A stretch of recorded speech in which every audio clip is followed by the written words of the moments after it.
Chapter 70. Since coming to the Dongqing clan, Li Tianlan had encountered more accidents than accidents. He was a little confused about Great Master Wu Wei's claim that he changed his fate. Now Dongqing Hongguang told him that the Dongqing clan did not have Dongqing Huangtu. Li Tianlan felt a little uncomfortable. In terms of combat capability, Dongqing Huangtu definitely deserved the title of Heavenly Son. If such a person did not die, the reputation of the Dongqing clan could even catch up with that of the Wang family of Beihai in a few decades.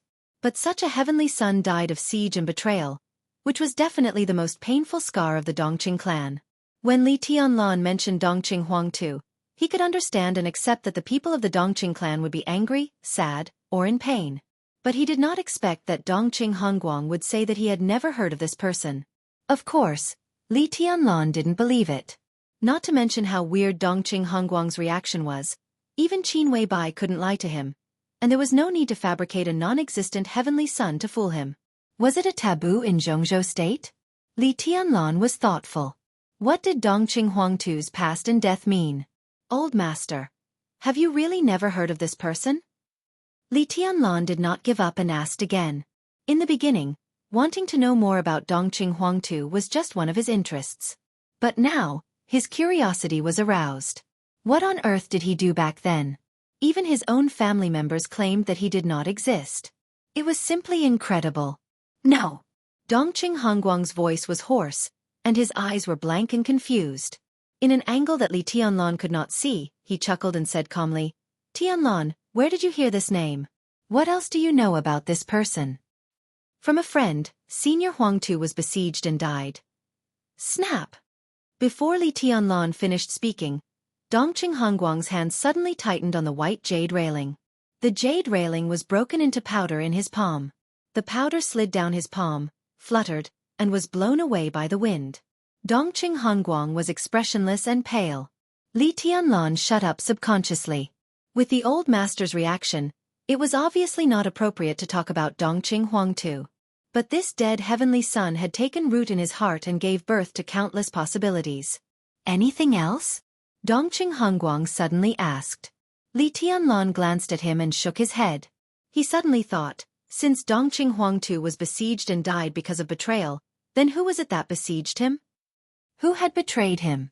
Were these the enemies of the Dongqing clan or his own? Would the Dongqing clan have the same enemy as him?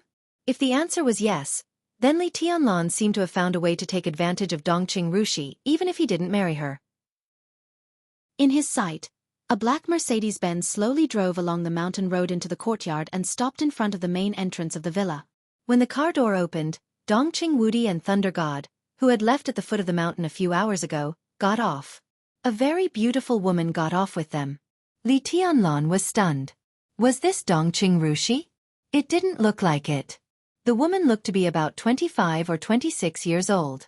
She was plump and beautiful, and her eyes were gentle. She wore a pair of exquisite gold-rimmed glasses, and a faint smile hung at the corner of her mouth. Her every move revealed a kind of steadiness and calmness.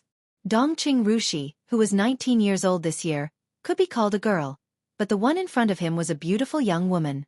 "Let's go down for dinner." Dongqing Hongguang glanced down and said in a low voice. It seemed that his mood was also affected by the mention of Dongqing Huangtu. Li Tianlan felt a little apologetic and followed Dongqing Hongguang downstairs in silence. Almost at the same time when they walked out of the elevator, Dongqing Wudi and the other two also walked into the villa. Seeing his father and Li Tianlan, Dongqing Wudi was stunned. Then he quickly walked over and whispered, "Dad." Thunder God didn't follow. The beautiful young woman that Li Tianlan had just met smiled and called him Grandpa. She glanced at Li Tianlan and nodded with a smile. Her smile was warm and elegant. It was a kind of pure gentleness that only women had, like a clear spring, sweet and irresistible. Li Tianlan's heart sank. Was it really Dongqing Rushi? There was something wrong with her attitude.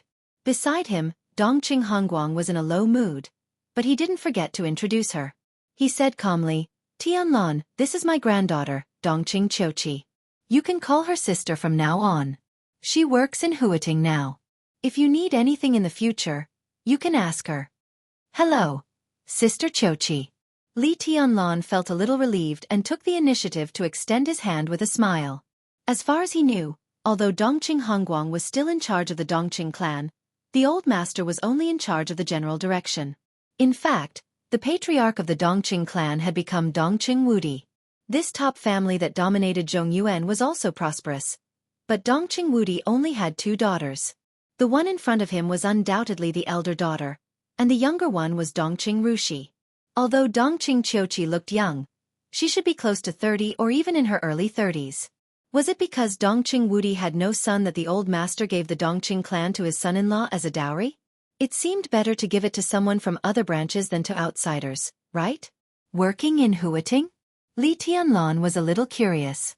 He didn't know what Dongqing Qiuqi was doing in Huiting. Hello, Tianlan. Let's exchange contact information later. You can call me at any time if you need anything. I'm not far from your campus. Dongqing Qiuqi smiled and reached out her small hand to shake Li Tianlan's. She was a gentle and elegant woman who spoke softly and was very comfortable to get along with.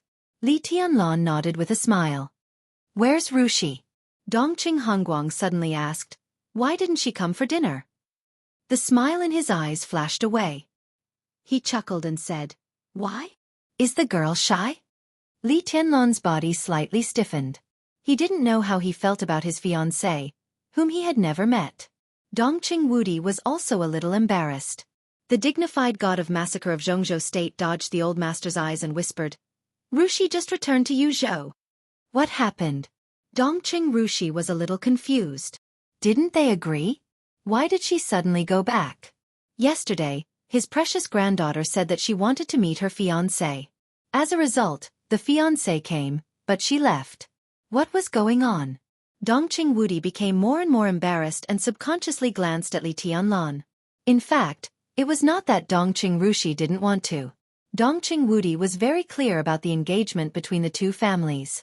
His daughter might be a little confused and nervous, but she didn't resist much.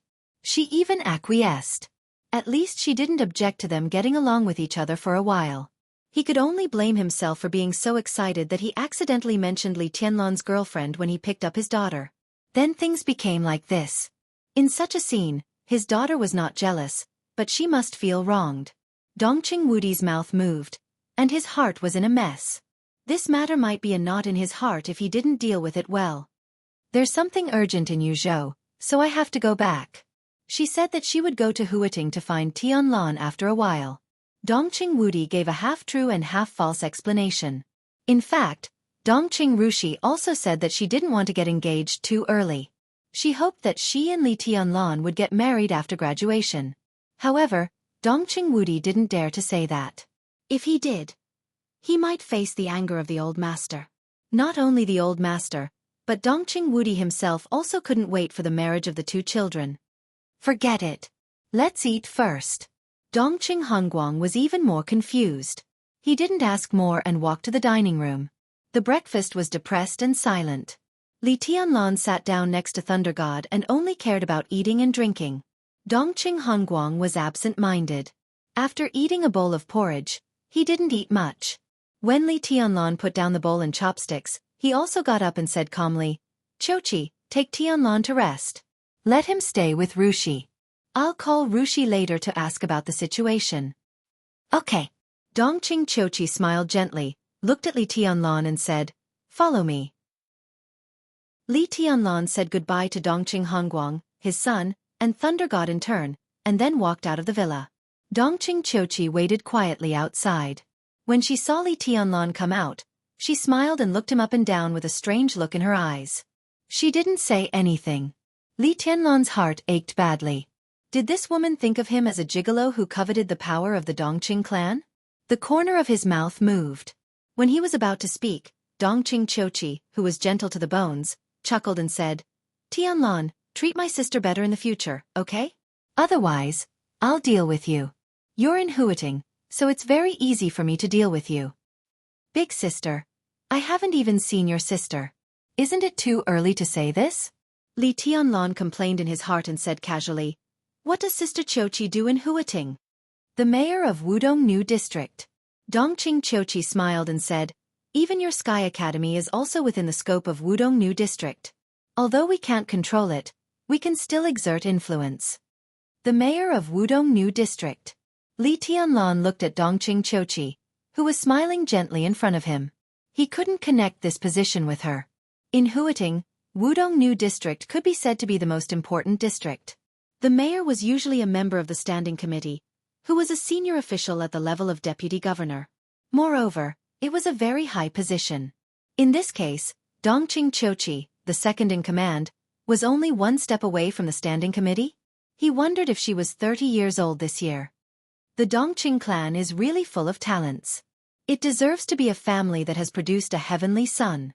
Li Tianlan sighed softly, but he was carefully observing Dongqing Chochi's expression out of the corner of his eye. Dongqing Hongguang refused to reveal anything, but Dongqing Chochi should know something, right? Dongqing Huangtu was her uncle? Heavenly son? What heavenly son? Dongqing Chochi was stunned and asked curiously. Isn't His Highness Dongqing Huangtu a heavenly son? Li Tianlan asked seriously. He knew he shouldn't ask this question, but he didn't know why he always instinctively wanted to know more about this person. Dongqing Chochi's face was blank. It was a real blank, not a superficial emotion hidden behind sadness, anger, and pain. She looked at Li Tianlan and asked curiously, "Who is Dongqing Huangtu?" When Li Tianlan walked out of the villa, Dongqing Hongguang also called Dongqing Wudi and Thunder God into his study. In the study, the old master finally stopped hiding his feelings, and his expression became gloomy. Dongqing Wudi coughed. Looking at his father's face, he didn't dare to speak, but just gave Thunder God a wink. Thunder God twitched slightly and looked at Dongqing Wudi. He opened his mouth but no sound came out, but the shape of his mouth was clear. "Damn you!"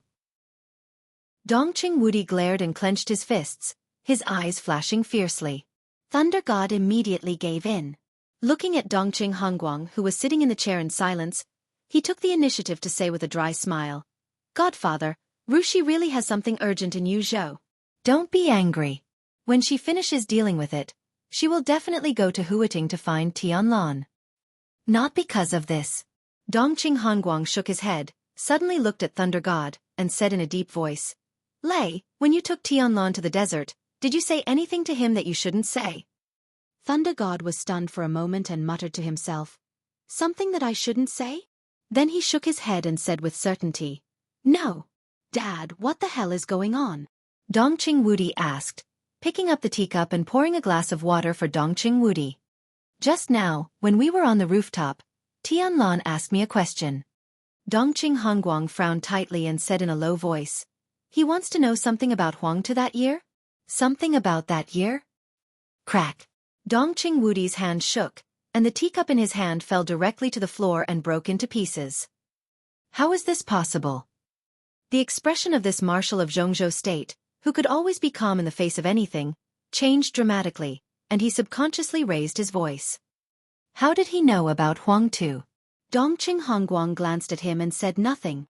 Aren't you curious about what that kid meant by that year? Thunder God suddenly said, "What does he know?" He said that Huangtu was besieged that year. How on earth did he know this name? There's something wrong with this kid. Dongqing Hongguang whispered, and his face was gloomy, making it impossible to tell what he was thinking.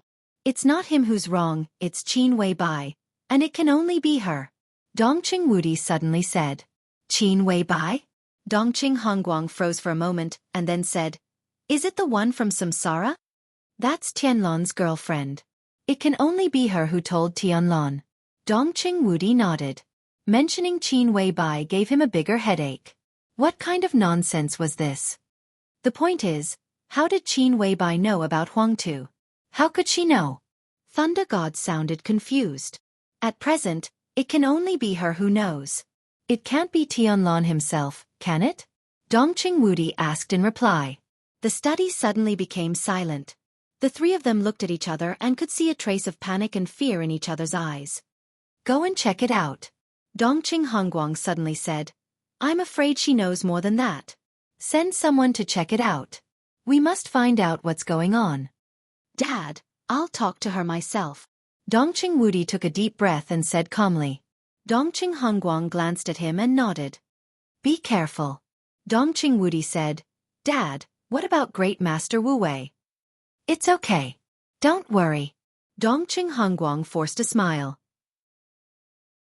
The name Dongqing Huangtu had almost made the three of them confused. If they told him what Great Master Wu Wei thought of Li Tianlan at this time, it would only make him more confused. The melodious ringtone of a cell phone rang. Thunder God froze for a moment and quickly took out his mobile phone to answer. No one knew what the person on the other end of the phone said. Thunder God hung up, looking calm. Godfather Marshal, there's news from the desert. Dongqing Hongguang narrowed his eyes and said thoughtfully, Wang Shangxiao. Wang Shangxiao, the heir of the Wang family of Beihai, had been called a young heavenly son in recent years. He was about to break through the fire-flaming realm and enter the thunder-shocking realm. Wang Tianzong's trip to the desert with him attracted the attention of almost all the major forces. Everyone knew that there was a whetstone in the desert of the best quality for the fire-flaming realm. Whether Wang Shangxiao could break through successfully on this trip was what all the major forces were concerned about. Thunder God nodded. It ended in a draw. Dongqing Hongguang nodded and sneered without saying anything. He's not as good as Tianlan back then. Thunder God chuckled, his eyes pleased. I just don't know if the one in Kunlun City dares to go to the desert. Him. Chapter 71. When the morning sun rose and the darkness receded, a fierce battle that lasted nearly 5 hours came to an end. Light and darkness alternated. In the battlefield that spanned thousands of meters, the sharp sword intent and the violent fighting intent had yet to dissipate completely. Yellow sand was everywhere in sight, rising and falling with a strong wind. A large area of fire and the yellow sand almost merged into one, burning continuously. The long night had just passed. The temperature in the desert should be the coldest, but the blazing heat spread to every corner of the battlefield, making people breathless. This was the Dead Sea of Zhongzhou State, located in the south of Beijiang Province. It was the largest desert in the territory of tens of millions of square kilometers in Zhongzhou State. The Dead Sea Desert was famous for three things: the relic, the poplar, and the prison. Many people knew that in the depths of the Dead Sea, there was the most mysterious and heavily guarded prison in Zhongzhou State.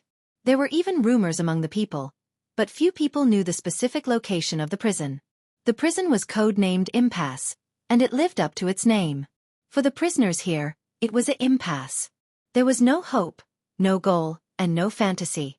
They could only suffer here day after day and stay in the boring and maddening environment until they died. There were no ordinary prisoners here. Cold and cruel killers, ferocious mercenaries, terrorists, military spies, international thieves, and traitors. Every criminal had a relatively glorious past. Ordinary criminals were not qualified to be imprisoned here at all.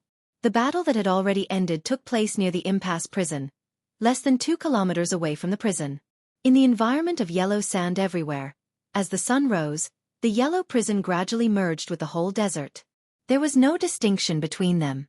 The wind rose and stopped. The yellow sand returned to the desert. On the battlefield, a young man who looked very young struggled to stand up and walked forward. The young man was handsome and in his early 20s. He was tall and slender, and his temperament was steady and sharp. He deserved the reputation of an elegant child. However, at this time, the battle that lasted for several hours had just ended, and his image was obviously a little bad. The clothes on the young man's body were almost completely torn. His upper body was bare, with only a few pieces of cloth hanging on it. Bright red blood had already covered his entire upper body, and there was even a wound on his face that was bleeding. He dragged a broadsword in his hand. The body of the sword was simple and heavy, wide and long, and it was completely black. As he walked, the edge of the sword that pierced into the yellow sand directly cut a deep gully in his path. Just from this alone, one could see the terrifying weight of the heavy sword. His lips were tightly pursed while his expression was firm, and his narrow and long eyes seemed to still be burning with violent battle intent.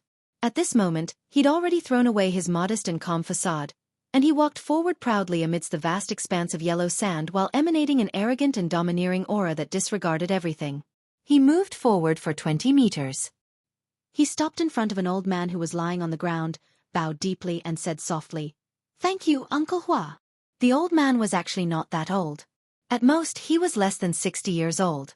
His face was withered, and his black and white hair was greasy and messy. He was dressed in gray clothes that were loose and shabby. It was the most standard outfit of a prisoner. At this moment, he was sitting on the ground weakly. He looked miserable and miserable. He calmly accepted the salute of the noble young man in front of him and laughed at himself. I'm old and can't fight anymore.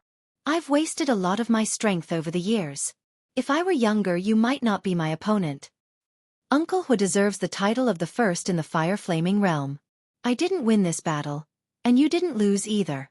You deserve to be the strongest in the fire-flaming realm. The young man chuckled and wiped the blood from the corner of his mouth. For him, this battle was indeed a draw. Both of them were seriously injured. Although he seemed to be in a better state now, he was dozens of years younger than his opponent. If they fought to the death, the result would basically be mutual destruction. How could he say he won? How could he say he lost? The strongest in the fire-flaming realm. When the young man first heard this, he inevitably felt a little dissatisfied. But after the battle, he was so strong at this age and even suppressed him in the beginning. He was convinced of this kind of combat strength. He took a deep breath, put down the heavy sword in his hand, and sat opposite the old man. He said seriously, Uncle Hua, how about going back to Beihai with me? In the future, I need you to guide me in my cultivation. No. The old man didn't even lift his eyelids and directly refused the tempting suggestion. He simply said, I'm fine here. I stay in a small space of 2 or 3 square meters every day and occasionally come out to look at the sand. I've been used to it for so many years. I can't afford the glory and wealth of the Wang family of Beihai. The young man opened his mouth, and his eyes were complicated. He was the strongest in the fire-flaming realm, who could regard most of the peak of the fire-flaming realm as nothing. It was better to say that he had been imprisoned here for 20 years than to say that he had been locked up in the Immerse prison for 20 years. Why bother? The young man smiled bitterly. The fighting intent in his eyes gradually faded, and his eyes gradually became gentle and clear. His whole person had a trace of gentleness that was inconsistent with the heavy sword beside him. He didn't look aggressive at all. The old man didn't answer. No one knew whether he was unwilling or disdainful. The young man also fell silent. He had heard of the old man in front of him when he entered the fire-flaming realm a few years ago. Many people might have also heard of him. This was the strongest expert in the fire-flaming realm at that time. For many years, he had been the best whetstone in the eyes of some fire-flaming realm geniuses. But over the years, as far as he knew, it seemed that he was the only one who dared to use him as a whetstone. Whetstone. The young man frowned slightly. He didn't feel anything when he first heard this title. But when he saw the old man's current state and recalled the word, he suddenly felt it was a little harsh. How glorious was the old man back then? Known as the strongest expert in the fire-flaming realm, he had successively served as the deputy commander of the capital garrison, the deputy minister of the guard department of Zhongzhou State, the first deputy minister of the Ministry of Security, and the first deputy army commander of the Border Praetorian Corps. He had followed 2 gods of war in Zhongzhou State. Whether in the era of Li Honghe or Li Guangtu, he was one of their sacred guards, codenamed Fireman. In the dark world of that era, he was more than famous. But now, he was locked up in the most mysterious prison in Zhongzhou State. Every day, he holed up in a small space of only a few square meters. He couldn't even stretch his arms and legs. Used to it?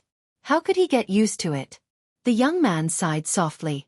When the war god family collapsed, the role played by his family could not be regarded as despicable, but it was not related to the bright and mighty. Fireman's inner obsession and knot were hard to solve, so it was reasonable that he did not want to return to the Wang family of Beihai. Let's go. Fireman suddenly stood up and said, and then walked to the nearby Immerse prison without looking back. Brother Fire, this is a good wine specially prepared for you.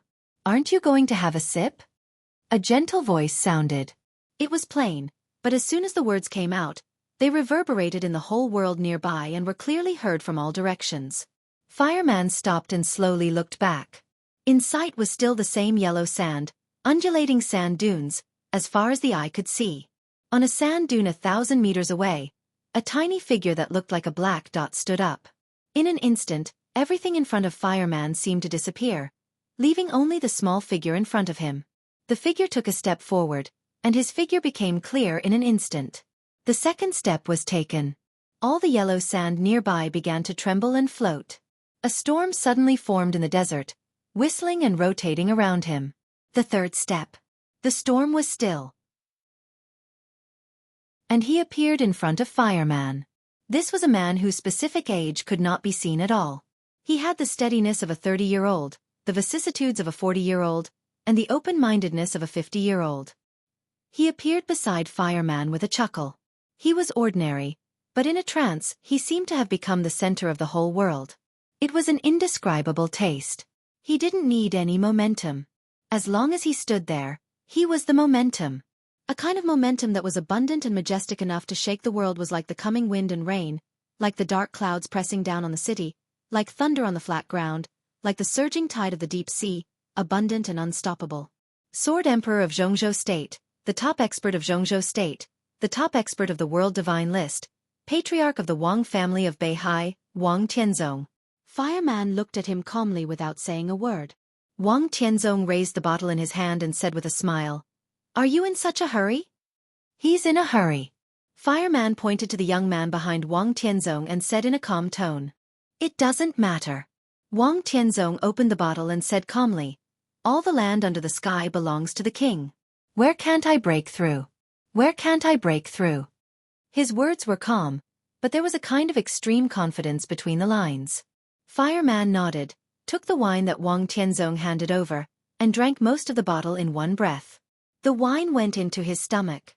The spicy feeling burned his heart and lungs. Fireman held his breath for a long time before he let it out. His face turned red and he said, "Good wine. I made it at home. Would you like to go back with me and have a taste? It's good enough." Wang Tianzong chuckled, his eyes deep. Fireman shook his head, glanced at Wang Shangxiao, the heir of the Wang family of Beihai, who was already sitting on the ground and meditating, and said blandly, "No, he's about to break through to the fire-flaming realm and there's no need to go." "It's really a waste here," Wang Tianzong said blandly. "In my impression, you're still the fireman who tried to go straight from the fire-flaming realm to the invincible realm. You dare to ignore the thunder-shocking realm and don't stick to the rules. Even if you're laughed at, you'll firmly walk out of your own martial arts path. You're not the miserable and decadent old man now. Brother Fire, come with me. There's still a chance now." "Chance?" Fireman took another big gulp, smiled bitterly, pointed to his face and said, "What chance do I have now? I'm almost 60 years old. 400 of years. Have you ever seen anyone who entered the invincible realm at the age of 60?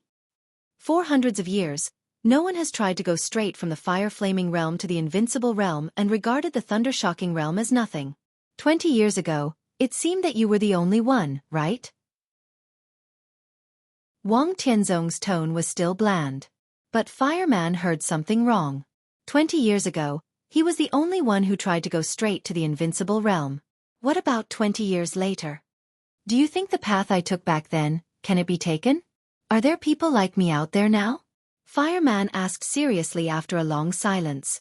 He might have a knot in his heart for the Wang family of Beihai, but for martial arts, even if he knew that he had no chance, he hoped to hear other people's comments and get their recognition.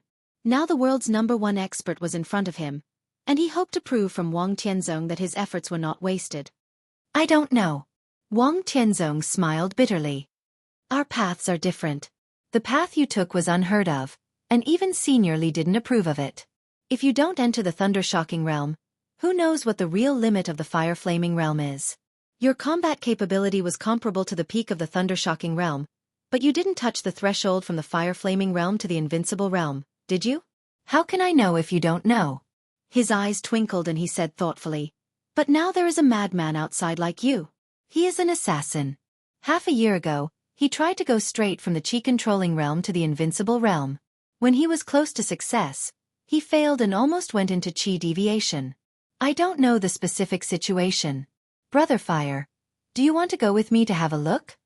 He jumped from the chi-controlling realm to the ice-condensing realm, the fire-flaming realm, and the thunder-shocking realm to the invincible realm. It was not too much to say that such a person was a madman. "No." Fireman still shook his head and simply said, "You said that our paths are different." Wang Tianzong sighed softly. Looking at the determination in Fireman's eyes, he didn't persuade him, but whispered, "Brother Fire, do you think there is anything that Shangxiao can improve?" Fireman hesitated a little, nodded, and pointed to the yellow sand under his feet. Wang Tianzong immediately understood what he meant, shook his head, and said calmly, "Underground?" It's not necessary. Today, the Wang family of Beihai doesn't need this method. Such improvement is tantamount to nitpicking, just like the invincible manual in the map of God of War of the Li family. When the Li family was at its peak, which God of War didn't think that the invincible manual was of little value? It's strong, but who is willing to practice it unless they are in a desperate situation? Now the Wang family of Beihai doesn't need its heir to take risks. The more stable the better, not to mention the kind of risk of death or even death. Fireman drank the last sip of wine, nodded, threw the bottle on the ground, and turned away in silence. Wang Tianzong quietly watched Fireman's fading figure and suddenly said, "Brother Fire, don't you need an explanation for what happened that year?" "I can explain." Fireman calmly moved forward without looking back and said indifferently, "As long as you have a clear conscience." The muscles on Wang Tianzong's face twitched violently, and his eyes were bitter. "Brother Fire, do you have a clear conscience today?" He took a deep breath and continued to ask. "I've done my best today." "What's there to be ashamed of?" Fireman asked in reply. Wang Tianzong let out a sigh of relief and nodded. "Thank you." Fireman didn't give in to Wang Shengxiao, which proved that Wang Shengxiao's fire-flaming realm had indeed reached the extreme, and he could smoothly break through to the thunder-shocking realm. He didn't need the hopeless cross-realm to enter the invincible realm.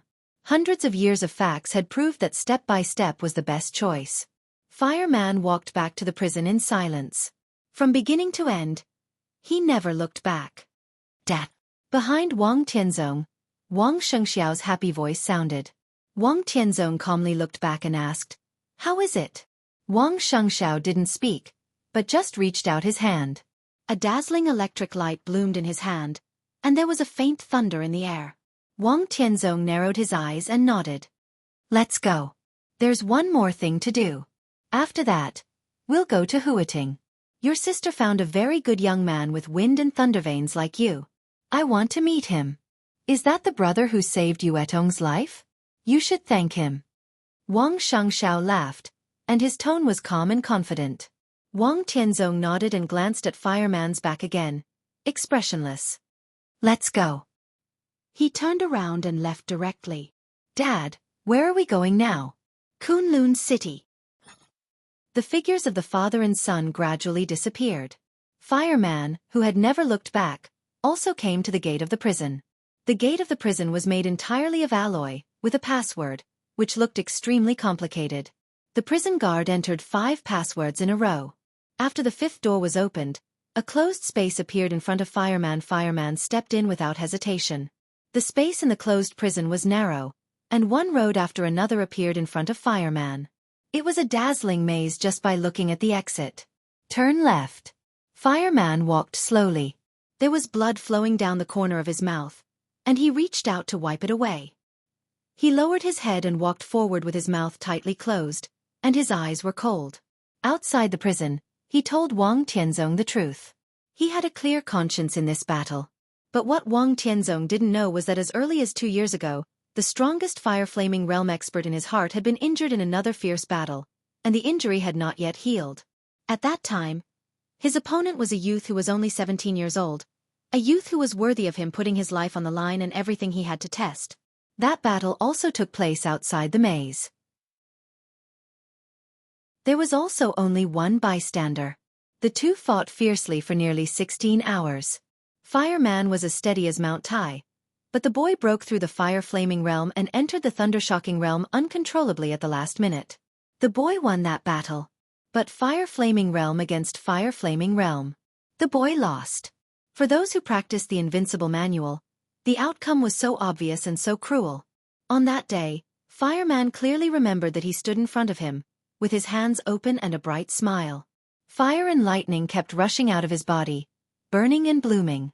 His realm retreated from the thunder-shocking realm to the fire-flaming realm, the ice-condensing realm, and the chi-controlling realm. In the large light and shadow, his smile was bright and firm, but he said lightly, "It's just starting over." In that brilliant and lonely light and shadow, the strongest young heavenly sun fireman had seen so far destroyed his martial arts and started over. "It's just starting over." Fireman wiped the blood from the corner of his mouth, and his eyes were warm. Thank you for the monthly votes of a game of spring and autumn. If you have monthly votes, Please give them to special warfare. Today's update of more than 9,000 words. Chapter 73. With tens of millions of square kilometers of land, Zhongzhou State was rich in resources and talented people. From an international point of view, everyone has a different view of the continent. Politically and militarily, Zhongzhou State was the most powerful country in the world.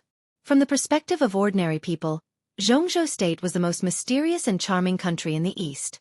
In the eyes of the experts in the dark world, the vast Zhongzhou State, to put it bluntly, could be divided into 9 words. West Kunlun, North Taibai, Southeast City. In the hearts of the experts in the dark world, they were the 3 most powerful forces in Zhongzhou State. Kunlun City of Kunlun Mountain, Sai City of Taibai Mountain, and the Border Praetorian Corps of Zhongzhou State. This was the backbone of Zhongzhou State's defense for the past 2 decades. It had been deeply rooted in Zhongzhou State for many years and was as stable as a rock. Other than the 3 superpowers, there was the Wang family of Beihai. This was a very special wealthy family in the world. For hundreds of years, both the Zhongzhou State government and the Wang family of Beihai had emphasized that Beihai province was a part of Zhongzhou State. But the fact was that very few people in the world thought that the Wang family of Beihai belonged to Zhongzhou State. This was a very strange phenomenon. The 160,000 square kilometers of Beihai province, from officials to military officers, were all appointed by the Wang family of Beihai. Even the top leader of Beihai province was selected by the Wang family of Beihai, and then recommended to the decision-making committee. Among more than 30 provinces in Zhongzhou State, only Beihai province had such treatment. Even the residents of Beihai province would say that they were from Beihai instead of Zhongzhou State or Beihai of Zhongzhou State when they went out to places all over the world. This kind of strong sense of regional belonging was not uncommon at the provincial level. For example, most people from Guinness Island would say that they were from Guinness Island instead of Dongshan Island, and people from Gusu Island would say that they were from Gusu instead of Wuyue Island. But at the national level, in the entire Zhongzhou State, only people from Beihai province would say that they were from Beihai when they traveled around the world. This was the case even under normal circumstances. In the dark world, the experts would naturally separate the Wang family of Beihai from Zhongzhou State. It seemed that only in this way, when the experts of Zhongzhou State were mentioned, the foreign experts of the dark world would not feel so much pressure. Looking at the overall situation of the dark world, the most memorable ones were the masters on the divine and holy lists. The status of the God list could be said to be supreme. The holy list was second only to the divine list. There were a total of 30 people on the 2 lists, and they were the top big shots in the entire dark world. If Wang Tianzong of the Wang family of Beihai was added, 3 of the 4 invincible realm experts in Zhongzhou State were on the list, and all of them were on the divine list. The pressure was self-evident. If Wang Tianzong was excluded and the experts of Zhongzhou State were still extremely powerful, at least they would not make people feel desperate. On the same morning, when Wang Tianzong of the Wang family of Beihai went to Kunlun City, Flaming Fire, one of the 12 supermasters of Samsara, also came to the top of Mount Taibai. The peak, which was nearly 3,000 meters high, was snow-white, magnificent and magnificent. Standing on the peak and overlooking the surroundings, one could see mountains covered in snow all year round. The white was quiet and peaceful, like a fairy tale kingdom, free of dirt and dust. It is indeed beautiful. It's even more beautiful than our headquarters. I just don't know what the future holds. Flaming Fire looked at the pure white snow and sighed softly. Are you thinking of your tribe again? A black figure stood beside Flaming Fire. He was slender and thin, and his whole body was shrouded in a large cloak. The hood of the cloak covered his face, making it impossible to see what he looked like. He stood quietly beside Flaming Fire, with a long sword on his back. When he did not speak, he was like a strange shadow, without any aura at all. But as he spoke, his whole body seemed to suddenly come to life, and there was suddenly a trace of extremely sharp sword intent all over him. His tone was soft and slow, but every word was like the sound of a long sword, showing off its sharpness. That's not a tribe. Flaming Fire's eyes were in a trance, but her tone was extremely calm. Standing in this place, it was indeed easy for her to think of the place she called home before she met the palace master. There was also dreamy white snow, a waterfall flowing down, and a cold pool that never froze all year round. But there was no laughter. That place was silent, solemn, and rigid, like a fake landscape painting. The deathly stillness was devoid of any vitality, unlike here. Even in this world of ice and snow, it was still full of vitality. The black figure chuckled, and the sword intent echoed around him. He reached out and pointed forward, saying slowly, "There are about 2 kilometers left. Just go straight." Flaming Fire nodded and stepped forward. She had just taken a step. A warm voice with a hint of a smile suddenly rang out. It was calm and gentle, sounding refined and courteous. "There is a forbidden area ahead. What are you doing here?" Flaming Fire stopped and raised her head. A snow-white figure stood quietly on a small snowy hill a few dozen meters in front of him. He had white hair and white clothes, and he wore a silver-white mask. It was as if he had blended in perfectly with the snowy ground. He stood motionless, as if he had been standing here for a long time, but also as if he had just appeared. At this moment, he seemed to have become a part of the wind and snow on the mountain. He was everywhere, but nowhere to be found. Flaming Fire's pupils contracted slightly, and for a moment, she felt that she could not lock on the figure in front of her. If they were fighting, she would not even have the chance to take the initiative to attack.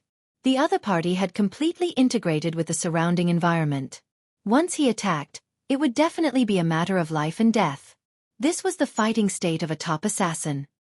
He did not move, but he would kill with one blow. Although the white figure opposite her spoke in a gentle tone, he was obviously ready to fight.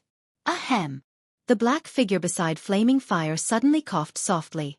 In an instant, the dense sword intent broke out on the peak of Mount Tai Bai. The wind and snow were turbulent, the sword intent was like a dragon, and the sword energy was like a rainbow. In front of Flaming Fire, the seemingly real Snow White was broken like a mirror in the sword energy. The snow was still snow, and the white figure was still white. Everything became clear again. "We are not enemies.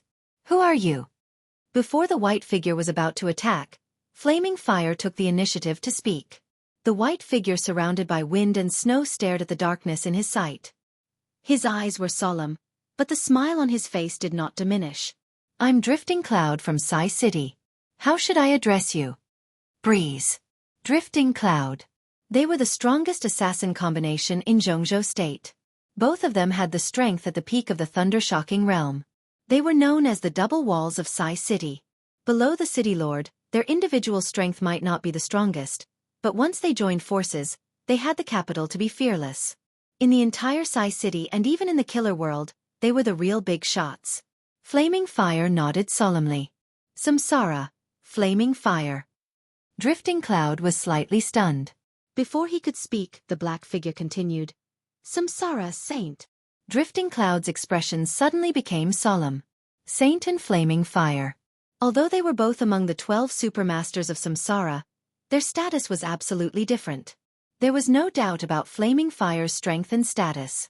But among the 12 supermasters, Saint was the first supermaster. His mysteriousness was second only to the Palace Lord, and even his strength was the same. Since such a figure visited Sai City had to treat him with caution.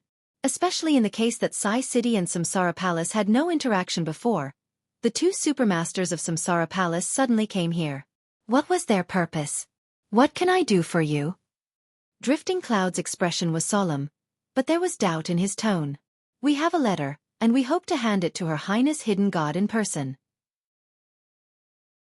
Flaming Fire said straightforwardly. "A letter from Her Highness Palace Lord?"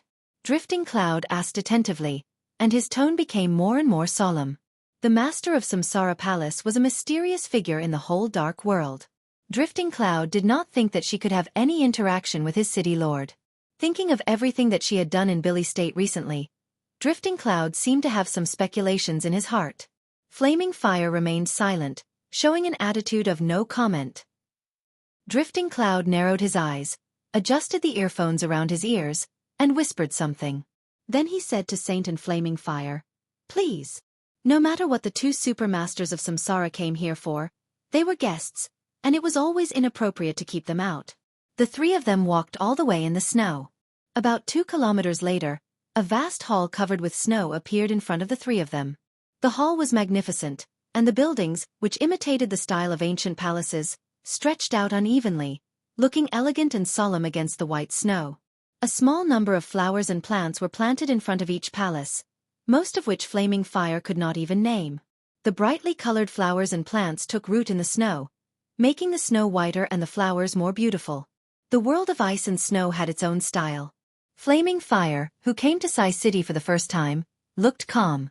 But looking at the palace in front of her and the snow in front of her, there was an indescribable shock in her heart. It was not obvious, but it did exist. She subconsciously glanced at Saint beside her. Saint was wrapped in a black cloak. He was calm, like a shadow floating beside her, and did not say a word. Flaming Fire shook her head slightly, took a deep breath, and followed Drifting Cloud all the way into the main hall of Sai City. The main hall was called Changbai, which complemented the Changbai Peak in the Taibai mountain range. The interior decoration was simple, and the space was large. 8 thick pillars carved with vivid patterns supported the roof. Under the extremely high ceiling, everyone inside felt extremely small. Inside the main hall, there were 2 rows of soft leather sofas arranged vertically. At the end of the sofas, there were several steps. Above the steps, there was a long soft cushion, which was obviously higher than the sofas below. A languid female figure leaned on the soft cushion behind, looking at Saint and Flaming Fire, who walked into the main hall with clear and indifferent eyes. Her figure was plump and soft, and she wore a loose robe. A golden mask covered most of her face, revealing only her sharp chin and beautiful lips. The woman's clear and indifferent eyes flashed, and she did not say a word. The sofas in the main hall were almost full of people. Roughly counting, there were about 30 of them. Each of them was dressed in snow white, with a mark of a golden mask embroidered on their chests. The mark was the size of a strawberry, shining magnificently in the soft light. Flaming Fire glanced around, keeping her composure. This was the Changbai Parliament of Sai City in Taibai Mountain, as well as the decision-making body of Sai City. In Sai City, Situ Tsongyue, the governor, had the highest decision-making and leadership power. But most of the time, she rarely took charge of things and even did not show up. Every day, she just accompanied the ice and snow of Changbai Peak and cultivated martial arts. In the case of Situ Tsongyue's silence, the 29 members of the Changbai Parliament were responsible for the daily operation of Sai City. In Sai City, which had less than 1,000 people, the 29 members could be said to be the real core of Sai City. The assassins of Sai City, the patriarchs of several wealthy families in the north, and the leaders of the special warfare system were all gathered together, and they controlled the highest voice of the special warfare system in the 3 provinces in the northeast of Zhongzhou State. Flaming Fire quietly looked at Situ Tsongyue on the soft couch. In that beautiful and lazy figure, she could only see endless confusion and loneliness. Among all the special warfare organizations in Zhongzhou State, Sai City could be said to be the most aloof one. For many years, they had stayed on the top of Taibai Mountain and controlled the overall situation of the special warfare in the northeast of Zhongzhou State. They did not expand, but they did not allow anyone to intervene. When something happened outside the northeast of Zhongzhou State, Sai City never took the initiative. Only when the high-level officials of Zhongzhou State made a clear request would they take action at once. After solving the problem, they did not ask for anything, but returned as soon as possible and continued to guard Taibai Mountain. As one of the special warfare giants of Zhongzhou State, the style of the whole Sai City was eccentric. They had no goals, no direction, and no desire, so that they were somewhat aloof from the government of Zhongzhou State. It was precisely because Sai City's aloof and desireless state was in line with the interests of many people that the high-level officials of Zhongzhou State decided to hand over Setting Sun, one of the 12 murderous weapons, to Sai City instead of Kunlun City. She was in the invincible realm, controlled Setting Sun, ranked on the divine list, and owned Sai City. Situ Tsongyue, the hidden god of Zhongzhou State, had too many things. But such a hidden god gave Flaming Fire the feeling that she was really at a loss, so much so that she did not know what to do. That was a very numb and even a little dull attitude towards life. She was passive and decadent, muddling along. Flaming Fire was puzzled, but she was still polite on the surface. She even bowed slightly and said calmly, "Greetings, Your Highness Hidden God. Why are you here, Supermaster?" Situ Tsongyue, dressed in white, leaned lazily on the soft couch high above the main hall. Her tone was indifferent. "Here's a letter for Your Highness to read." Flaming Fire reached into her arms and took out an envelope. Situ Tsongyue waved her hand slightly. The air in front of Flaming Fire fluctuated. The weightless envelope in her hand suddenly rushed directly to Situ Tsungyue's tender white hand like a meteor. Flaming Fire's expression did not change. She stood there and waited. On the soft couch, Situ Tsungyue had opened the envelope and pulled out a page. The paper was obviously torn from a notebook, and it looked very irregular. There were only 11 words written on the pure white paper. The handwriting was delicate and elegant, and it was awe-inspiring. Desperate chase. 9 heavens bearing the wind. Li Tianlan. Situ Tsungyue's eyes flashed and she suddenly stood up. The paper in her hand turned into dust in an instant, fluttering in the air. Situ Tsungyue's eyes shone brightly like never before. With her action, all the members of the Chongbai parliament were completely focused. Where is he? Situ Tsungyue stared at Flaming Fire and asked. Sky Academy. Flaming Fire said lightly. What's the relationship between him and the palace master? Is the palace master in Zhongzhou state now? Situ Tsungyue continued to ask. At this moment, she seemed to have found her goal and direction. The powerful aura belonging to an invincible realm expert bloomed unscrupulously, grand and dazzling. The palace master is still in Billy state. My boss asked me to bring this letter to your highness. Flaming Fire told the truth in an old-fashioned tone. Boss. Situ Tsungyue raised her eyebrows slightly and felt a little puzzled. Yes, my boss. But this matter can represent the will of the palace master. I see. Situ Tsungyue sat back on the soft couch and looked at the scraps of paper still floating in the air thoughtfully. The scraps of paper in the air finally fell to the ground. Are you Saint? Situ Tsungyue's eyes flashed, and her gaze suddenly fell on the black shadow beside Flaming Fire. Take off your cloak. Everyone in the main hall was shaken. If they could see the face of the most mysterious first supermaster in Samsara, no one would want to miss it. Why don't you take off your mask? Saint was motionless. His tone was indifferent and fearless. Situ Tsungyue's bright and condensed eyes narrowed slightly and she snorted coldly. In the quiet hall, there was a sudden wind. It rushed straight to Saint's face. Saint took a step forward, reached out, and held the sword. The long sword on his back was suddenly unsheathed. There was a clanging sound between heaven and earth. In the hall, the swords of several experts rushed out of the sheath at the same time.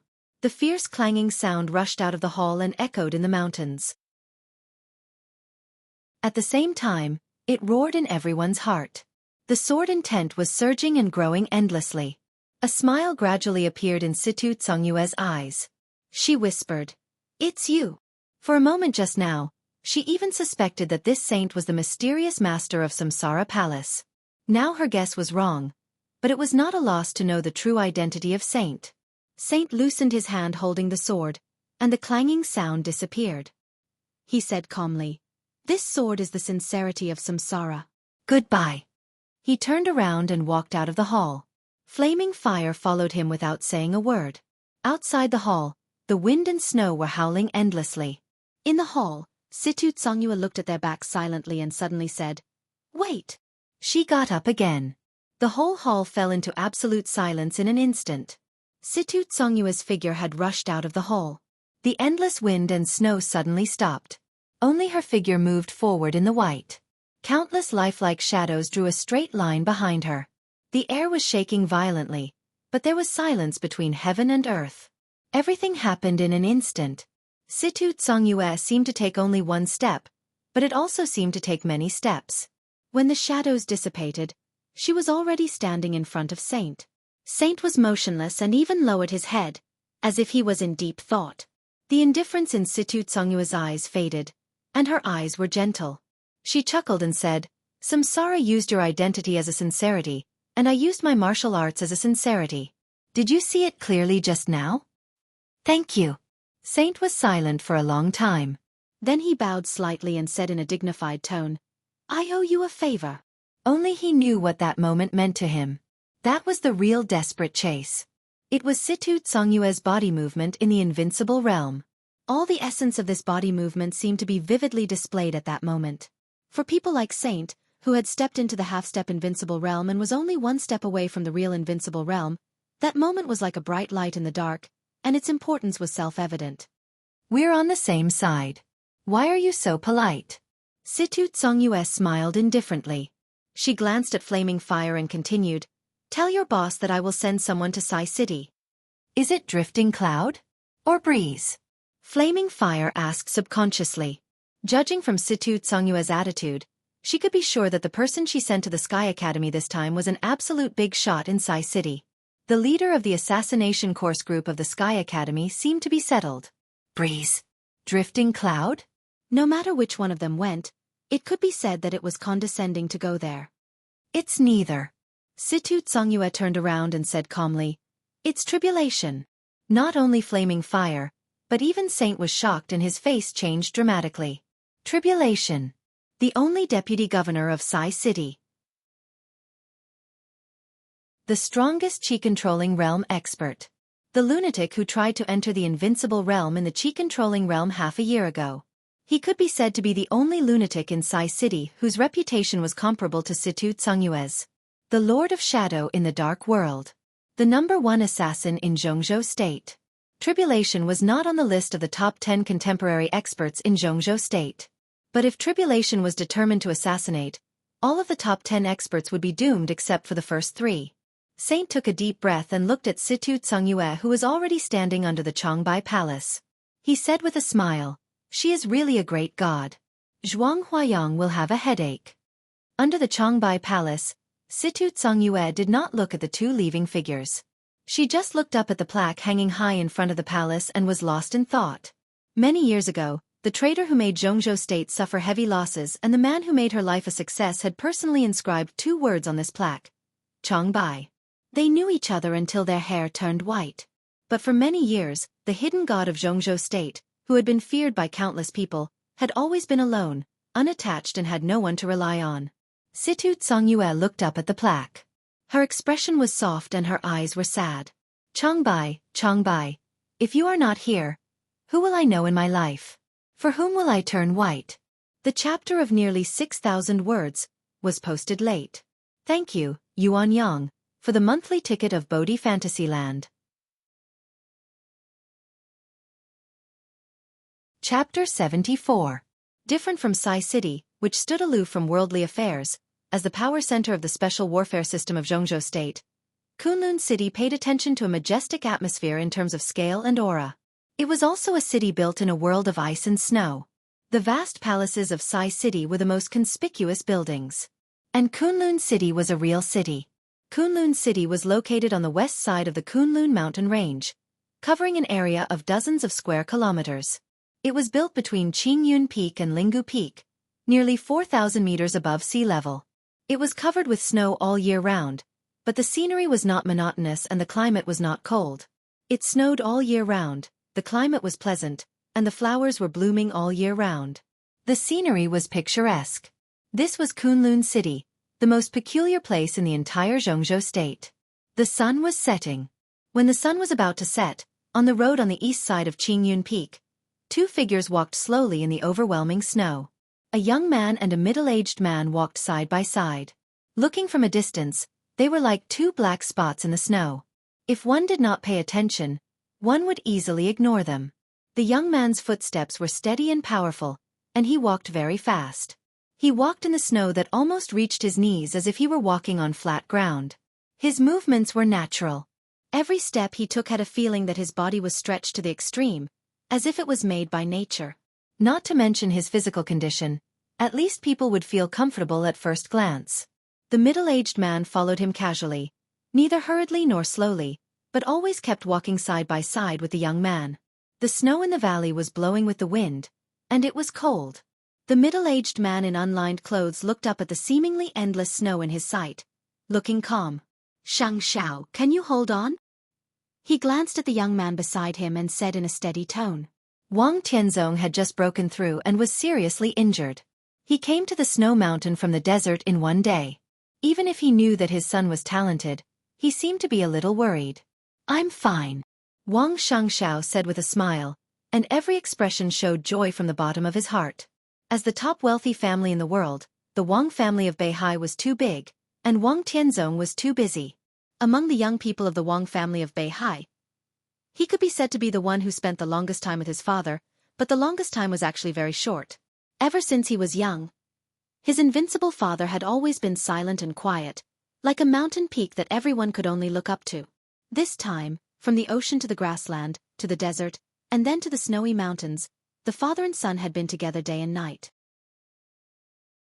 It seemed that only at this time could he feel that his father's heart was very close to him, very close. He was no longer a young prodigy that others admired and valued. His father was no longer the invincible number one on the divine list and the leader of a wealthy family. It was simple and natural. Wang Shengxiao enjoyed such a journey from the bottom of his heart. No matter how hard and tired it was, he didn't mind. Then hurry up. Wang Tianzong nodded and said in a calm tone. Wang Shengxiao agreed. His pace became more rapid, and his body became more and more stretched. His every move was full of spiritual qi, revealing an almost flawless martial arts aura. Wang Tianzong still walked forward unhurriedly, but no matter how fast Wang Shengxiao walked, he could always walk side by side with him. In a trance, he didn't seem to be moving forward, but just standing there quietly. The snow under his feet and the snow-capped peak in front of him were retreating rapidly according to his will. The invincible realm expert who ranked first on the divine list seemed to have returned to nature, but no matter where he stood, he seemed to be the center of the whole world. The snow under his feet was getting shallower and shallower. A tall stone tablet appeared in the snow. The black stone tablet was 10 meters high and 3 or 4 meters wide. Heavy and heavy. A few bright red words were engraved on the stone tablet. In the white snow, the black and red color looked extremely strange and dazzling. In the military forbidden area ahead, idlers stopped. The handwriting was wild and sharp, and every stroke showed a kind of sharpness and elegance that seemed to be flying out. Wang Tianzong stood in front of the stone tablet, staring at the handwriting on it, and said softly, "The military forbidden area." Well, the military forbidden area. He shook his head, continued to move forward and said calmly, "It's an eyesore." Wang Shengxiao had already taken out the heavy and broad sword behind him. A dazzling electric light lingered in his blade. Wang Shengxiao held the sword and chopped down. The blade rubbed against the stone tablet, and the flashing sparks flashed from top to bottom. Wang Shengxiao turned around and continued to move forward. There was a loud bang behind him. The stone tablet, which was 10 meters high, collapsed into countless pieces in an instant. Large pieces of stone flew and eventually sank into the snow. "Dad, are you sure that Kunlun City sent someone to attack Yuatong?" Wang Shengxiao, who had smashed the stone tablet, followed Wang Tianzong and asked softly. "I can only be sure that it was not done by Gu Xingyun." Gu Xingyun, the god of war of Zhongzhou State, the governor of Kunlun City, was also the top leader of the special warfare system of Zhongzhou State. Of course, he had heard about the attack on his sister in Huating. If it was not done by Gu Xingyun, what did it have to do with Kunlun City? A good-for-nothing who can't even hang at the bottom of the holy list wants to rise to the top with a little cleverness. Idiot. It's ridiculous. Wang Tianzong twitched the corner of his mouth and said coldly, "Since they want me to come to Kunlun City so much, I'll come and have a look. If I don't follow their wishes, how can I catch their tail?" Wang Shengxiao was silent and thoughtful. He knew very well who couldn't hang at the bottom of the holy list. Gu Qianchuan, the first elder of Kunlun City. Wang Tianzong could say that he was a good-for-nothing, but he was not qualified to say anything. He was known as a young heavenly son and had entered the thunder-shocking realm, but any invincible realm master still needed to be looked up to by him. Gu Qianchuan. He frowned and muttered to himself. In general, Kunlun City was generally harmonious. But according to his father, it seemed that Gu Qianchuan united with outsiders to seize power, and the attack on Yuatong was just one of the steps. When did the fight inside Kunlun City become so fierce? Wang Shengxiao couldn't believe it. Gu Xingyun was so powerful that it was almost impossible for him to control the situation in Kunlun City. Just like the current Wang family of Beihai, there were conflicts and contradictions among the major branches and lineal descendants, but everything was under control. But Kunlun City, how long had it been rising? It had only been 20 years, and the internal contradictions were so fierce? How could it be possible? Wang Tianzong stopped talking. The snow under their feet became lighter and lighter. They could even see some plants and flowers, which were delicate and lovable against the white snow. "Is this close to the dragon vein?" Wang Shengxiao whispered. Kunlun City was windy and snowy all the year round, but the flowers were blooming, and the city was as warm as spring. All of this was because of the dragon vein under Kunlun City. Wang Shengxiao had heard some rumors. It was said that the dragon vein would move on its own, but the time and direction of movement were uncertain. The dragon vein of Kunlun City had existed as early as 50 years ago. What was more rare was that there were two rare earth veins where the dragon vein was located. It was the pattern of two dragons playing with a pearl. Because of this, the dragon vein stayed here for a longer time. But under normal circumstances, the dragon vein should have moved to another place 15 years ago, but it was locked here by Xian Xuanzi, the eccentric of Taoism. This lock lasted for 20 years, and it was also the beginning of Xian Xuanzi's fame. Since then, people really regarded him as a metaphysics grandmaster who was as famous as Great Master Wu Wei. The flowers were blooming here, and the temperature was gradually rising. It could be seen that they were not far from the Dragon Vein and Kunlun City. It's in front. Wang Tianzong's face was calm, but his tone was a little complicated. He whispered, "When I was a child, I learned swordsmanship here. There was no Kunlun City at that time. It was just a few thatched cottages. Things remain the same, but people have changed." He laughed at himself and whispered again, "Things remain the same but people have changed." Wang Shengxiao was silent. When his father was a child, at that time, there was no Kunlun City in Zhongzhou State. There was only the War God family and the Li family. People said that where the Li family was, there must be a dragon vein. But in fact, where the dragon vein was, there must be a Li family. It was self-evident who his father had learned swordsmanship from. "Let's go." Wang Tianzong continued to move forward and looked up, through the howling wind and snow. At the end of his sight, the outline of a city had gradually become clear from blurred. The setting sun on the horizon was trying its best to burn the last of its afterglow. The sky that was vaguely covered by the snow-capped peaks was a fiery red. The brilliant light sprinkled on the snow-capped ground, giving off an orange-yellow color. In his line of sight, the blizzard city between the two snow-capped peaks seemed to be glowing, revealing a kind of grand magnificence and majesty. The temperature in Wang Shengxiao's eyes gradually decreased, and he slightly sped up his pace. The retro city walls and city towers were getting closer and closer. Wang Shengxiao could even see the two teams of soldiers standing outside the city gate who were in charge of guarding. The soldiers were lined up neatly, with serious and indifferent faces and loaded guns. They were guarding the city in the icy and snowy environment. Such a military appearance could be said to have high morale. Wang Shengxiao gently moved his body, and the snowflakes and dampness all over his body disappeared in an instant. "Stop!" At the city gate, some soldiers finally noticed the two travelers, who were walking in the wind and snow. Everyone's body tightened almost instinctively, and the guns in their hands were slightly tightened. Although the muzzles were not pointed at Wang Tianzong and Wang Shengxiao, the solemn killing intent had begun to brew. "What are you doing? This is Kunlun City. It's the forbidden area of Zhongzhou State. Don't you see the stone tablet?" The two teams of soldiers rushed over neatly, and a captain with the rank of captain shouted angrily, "Your stone tablet is of poor quality, and I broke it." Wang Tianzong glanced at him and said in a cold tone, "How dare you?" The captain sneered, but before he went on, he saw Wang Tianzong's eyes sweep over. His eyes were not so fierce or domineering, but ordinary. But under this glance, the captain suddenly lost all his courage. He opened his mouth, but could not make any sound for a while. "Who the hell are you?" The captain's heart beat wildly for no reason. He took a deep breath and asked in a deep voice. Wang Tianzong did not speak, but looked up at the city tower above the city gate silently. Wang Shengxiao, who was carrying a huge sword, also said nothing.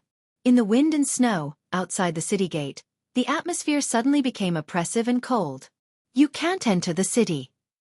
A drop of cold sweat flowed down the captain's forehead. He was loyal to his duty. Although his voice was dry, he still insisted to say, "If you want to enter the city, I have to report." "I won't enter the city." Wang Tianzong finally said slowly, "This so-called city is too small. I just come to have a look, and let you have a look by the way." "Look at what?" The captain was stunned and said subconsciously, "Look at the sword." Wang Tianzong said softly. With his voice, The sky above the entire Kunlun city suddenly twisted violently. The sword intent, which was so grand that it almost filled the whole world, gathered. The afterglow of the setting sun was still dim. But the sky above Kunlun city had changed. At this moment, almost everyone in Kunlun city went out of their homes and looked up at the sky. The temperature outside the city was dropping rapidly. In everyone's horrified eyes, a huge sword with a length of thousands of meters and a width of hundreds of meters had been completely formed. The sky above the city was still changing. The air was compressed. The incredible sword, which was almost beyond everyone's imagination, became more and more solid, like ice crystals. The huge sword crossed the sky and turned slightly. The sword energy was in Jojo. The wind and clouds surged, and the whole city seemed to be shaking slightly. Gu Qianchuan, come out to see me. Wang Tianzong spoke slowly, but his voice shook the sky. His calm and cold voice rang in the ears of everyone in Kunlun city. Everyone's heart was filled with despair. Stop! A frightened shout rang out. A skinny figure dashed out of the city gate at lightning speed.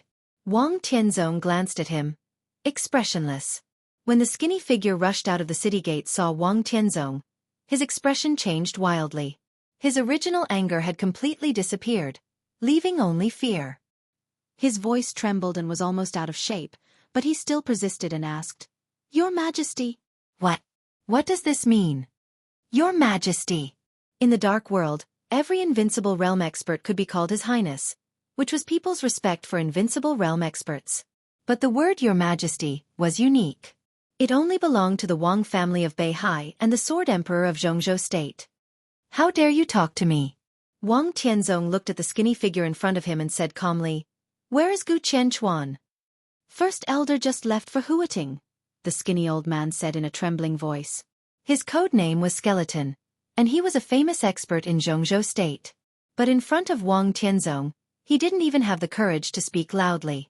Wang Tianzong frowned slightly and moved. The next second, he appeared on the city gate tower. The giant sword in the air trembled slightly, and the majestic sword intent poured out crazily. The whole Kunlun city was filled with cold sword energy. "Your Majesty, please be merciful." Why on earth? Skeleton was scared out of his wits. He stood at the foot of the city and howled in despair. Why? Wang Tianzong smiled and said softly, "Nothing. I just don't like you." He paused and then said, "Kneel down." The whole city was dead silent. No one knelt down, and no one dared to move. Wang Tianzong narrowed his eyes slightly. The giant sword in the sky shook violently and turned over instantly. Boom! Under Wang Tianzong, the city gate tower collapsed instantly. The 1,000-meter-long giant sword stood upright and rotated in the air, pointing straight at the ground. Wang Tianzong's body was suspended in the air, expressionless, like a god, ruling the world. The skeleton's face was full of fear. He bent his waist, bent his knees, and unconsciously knelt on the ground. His face was blood red, but his knees did not move. He lowered his head and said, "Your Majesty, please forgive me." As he knelt down, all the soldiers in front of the city gate finally knelt down. Then it was in the city, one after another. On this day, under the Sword Emperor's giant sword, the whole Kunlun city knelt down. None of the tens of thousands of elites in the city had pride. Wang Tianzong stood in the air and looked at the people of Kunlun city kneeling all over the city. He narrowed his eyes and whispered to himself, "This is the posture you should have." His figure flashed, and the next second, he had carried Wang Shangshao away. In the wind and snow, the figures of the father and son were getting smaller and smaller, and finally became two black spots. The wind and snow filled Kunlun city. After a long time, the first skeleton who knelt down finally raised his head.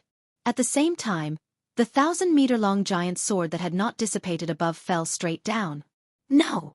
Skeleton's eyes turned red in an instant. Boom! The condensed giant sword fell to the ground in an instant, and the whole city shook violently. The city wall, the city gate, and countless buildings cracked and collapsed one after another, like a landslide and the sky falling. One sword destroyed the city.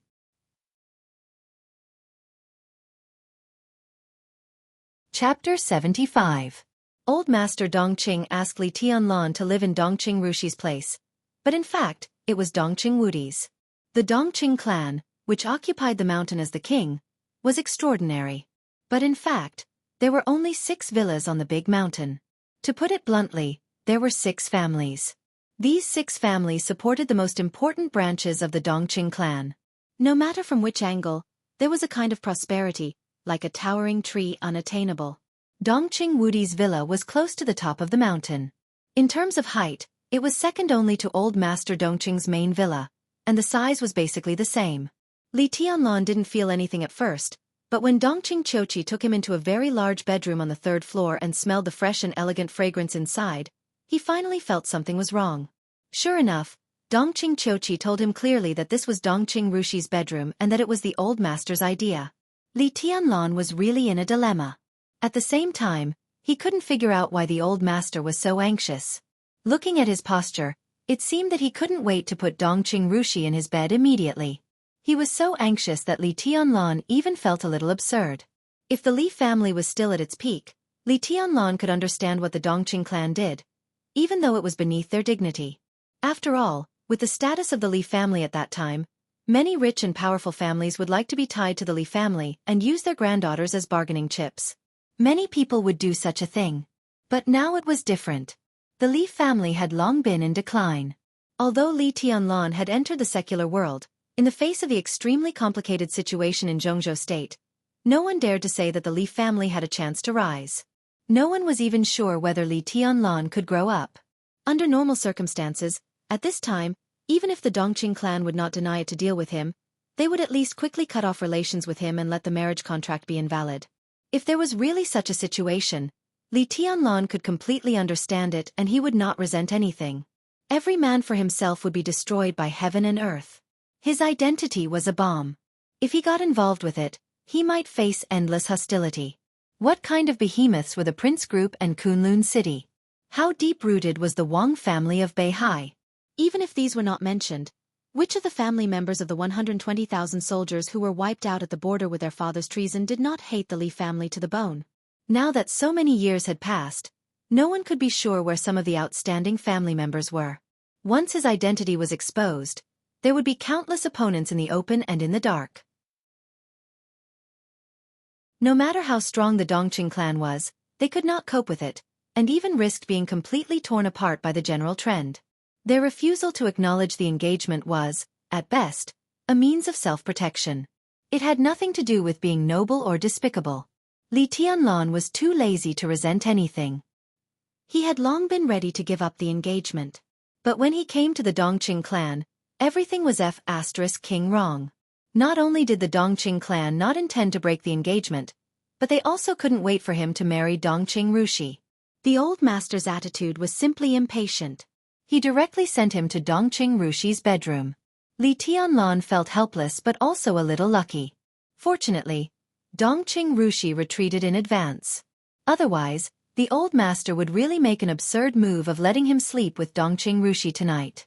He had just tasted Qin Wei Bai, and it was time for him to taste the relationship between a man and a woman. At that time, if he really slept with Dongqing Rushi, it was really hard to say whether Li Tianlan could control himself. Li Tianlan instinctively wanted to change the room, but was refused. After Dongqing Qiuqi left, he hesitated and sat on the bed. After calling Qin Wei Bai, he was in a daze silently. A woman's boudoir should be the type of fresh, romantic, or lovely. But what Li Tianlan could feel here was only coldness and gloom. The light gray walls were full of cold metal texture. The furnishings in the room were simple and monotonous. The bed was big, soft and comfortable, but from the bedsheet to the bedside table, it was all black, without any pattern, looking old-fashioned and solemn. In front of the window was a simple and generous desk, also in a cold color. Several books were placed neatly on the desk. Only a photo frame on the desk could give people a little warm feeling. It seemed to be a family photo many years ago. Dongqing Wudi was holding 2 very young daughters, smiling freely. A young woman who looked very kind to Li Tianlan put her arms around Dongqing Wudi's neck from the side, looking very happy. Li Tianlan silently looked at the family photo, his body slowly lying on the bed, his expression calm. The elegant fragrance slowly floated into Li Tianlan's nostrils, filling his sense of smell. Different from Qin Weibai's natural richness, and different from Wang Yuetong's fragrance and freshness, It was a very elegant and quiet smell, leaving a deep impression. Li Tianlan closed his eyes. He was a little sleepy, but he couldn't fall asleep for a while. His mind was full of the Dongqing clan. He always felt that whether it was Dongqing Hongguang, Dongqing Wudi, or even Thunder God, there was something wrong with the way they looked at him this time, but he couldn't tell what was wrong. The Dongqing clan was too warm to him, so warm that it even made him a little uneasy. Dongqing Chochi was relatively more natural, but that was because she regarded him as her future brother-in-law. Li Tianlan didn't get in touch with other people in the Dongqing clan, but just the few people he had met so far gradually made him feel a little overwhelmed. Kindness? He believed that the Li family's kindness to the Dongqing clan existed, but it was definitely not the main reason why the Dongqing clan was so warm. Any kindness was not enough for the whole Dongqing clan to accept him at the risk of the destruction of the whole clan. If he was just an ordinary person with a declining family, it was understandable that the Dongqing clan was willing to fulfill the engagement because of the kindness of the past. But behind the Li family's loneliness was probably the biggest political storm in Zhongzhou state in the past 2 decades. If he was with Dongqing Rushi, once his identity was exposed, the whole Dongqing clan would become the first target of countless people. Dongqing Hongguang knew this, but even so, he insisted on marrying his granddaughter to him. With such a resolute attitude, if it was only because of the kindness of the past and the engagement, Li Tianlan would believe it even if he was a fool. What was the purpose behind the series of actions of the Dongqing clan? What value did he have that he hadn't discovered yet? The Dongqing clan, which was unbelievably enthusiastic. Was it an enemy or a friend? Li Tianlan's imagination ran wild, and he finally fell asleep in a daze. After an unknown period of time, there was a gentle knock on the door, and Dongqing Chochi's gentle voice sounded outside the door. Tianlan, are you awake? Instead of relaxing because of the enthusiasm of the Dongqing clan, Li Tianlan, who was more vigilant, immediately sat up and answered. He washed his face in the bathroom of the bedroom and opened the door. They're still at Grandpa's. It's just the 2 of us at noon. I made lunch. Would you like to have some? Dongqing Chochi stood at the door and said softly with a smile. Li Tianlan nodded and said casually, Sister Chochi, do you live here too? I just moved out last year, and now I live with my wife on this mountain. The villa at the bottom is my home, Dongqing Chochi said softly. It could be seen that she had a good relationship with her husband. When she mentioned her husband, she smiled sweetly. What does brother-in-law do? A soldier? Li Tianlan followed Dongqing Chochi downstairs and asked with a chuckle. He works in Luojing. He's the mayor of Luojing. He's very capable. Uncle Zhou said that the Zhou family will count on him to take over in the future. Dongqing Chochi's gentle and beautiful eyes glanced at Dongqing Chochi and said meaningfully, even if it's an alliance marriage, it's not necessarily a bad thing. I have a good relationship with your brother-in-law, right? Li Tianlan was stunned. He knew that she had heard from the old master that he had some resistance to the engagement. Was she here for work? The Zhou family? He knew little about the current 6. The Zhou family seemed to be the backbone of the giant group. Together with the Dongqing clan and the Bai family, they formed the 3 giants of the giant group. All the voices of the giant group were basically made by these 3 giants. Dongqing Chochi marrying the heir of the Zhou family was mutually beneficial for both sides. It was also a good ending for Dongqing Chochi herself. Luojing was one of the sub-provincial cities in Zhongzhou state. It had just been applied for a few years ago. The heir of the Zhou family could become the mayor of Luojing and had a bright future. In contrast, although Dongqing Chochi was at the same level as her husband, there was no doubt that the eldest son of the Zhou family had a better future. Sister Chochi, I agree with you. I'm honored and even a little happy that the Dongqing clan thinks highly of me. But I have a girlfriend. I said I would marry her, and I have to do it. Li Tianlan smiled helplessly. Your girlfriend is Little Bai? Dongqing Chochi suddenly asked. Her tone was playful and a little strange. Li Tianlan suddenly remembered that Qin Wei Bai had once told him that she was best friends with a core figure of the Dongqing clan. Could it be Dongqing Chochi? The corner of Li Tianlan's mouth twitched. He nodded and said again, I will marry her. Dongqing Chochi giggled and walked downstairs quickly. Silly boy, even a married lady like me is tempted by a figure like Little Bai, let alone a man. It's hard to say whether she will marry you or not. Li Tianlan didn't agree with this, but he wouldn't refute it. He went to the dining room and sat down. Looking at the exquisite dishes on the table, he took a bite and said with a smile, "It tastes good." Rushi's cooking is much better than mine. If you like it, let her cook for you in the future. Dongqing Chochi tried hard to promote her sister. Li Tianlan looked a little embarrassed. He ate and didn't say anything. Dongqing Chochi smiled and stopped talking about this topic. Some things needed to be done slowly. Being too impatient would only be counterproductive. As a senior political official, Dongqing Chochi had a perfect grasp of the situation. When you were sleeping, I went downtown to buy you clothes. I didn't know what size you would wear, so I bought one for each size. Try it on later. After dinner, the old master said he would take you to the ancestral hall to burn incense. Dongqing Chochi picked up a mouthful of food and said softly. Li Tianlan subconsciously looked at his clothes. He went out in a hurry almost as soon as he got off Qin Weibai's body last night. As a result, Dongqing Wudi was even more anxious than him. He didn't even give him time to change clothes and directly took him to the Dongqing clan. After traveling thousands of miles, he was still in the moon-white silk pajamas. Li Tianlan didn't realize anything before. Now looking at his clothes again, he suddenly felt like a fool. Thank you. He rubbed his nose and didn't refuse. Not everyone had the courage to parade around in his pajamas. Dongqing Chochi smiled and didn't speak. Li Tianlan silently lowered his head to eat, but he was thinking about Dongqing Chochi's words. The old master would take him to the ancestral hall to burn incense? It seemed that he was really determined to pull him into the Dongqing clan. He frowned slightly. He just felt that it was more and more difficult to see the Dongqing clan's meaning. This was an era where everything was covered by countless appearances and grotesqueness. Good and evil, right and wrong. It seemed that everything could be covered with a seemingly beautiful coat. People's hearts were unpredictable. People's hearts were unpredictable. Why was the Dongqing clan so anxious? These days, he was thinking about whether to change the update time.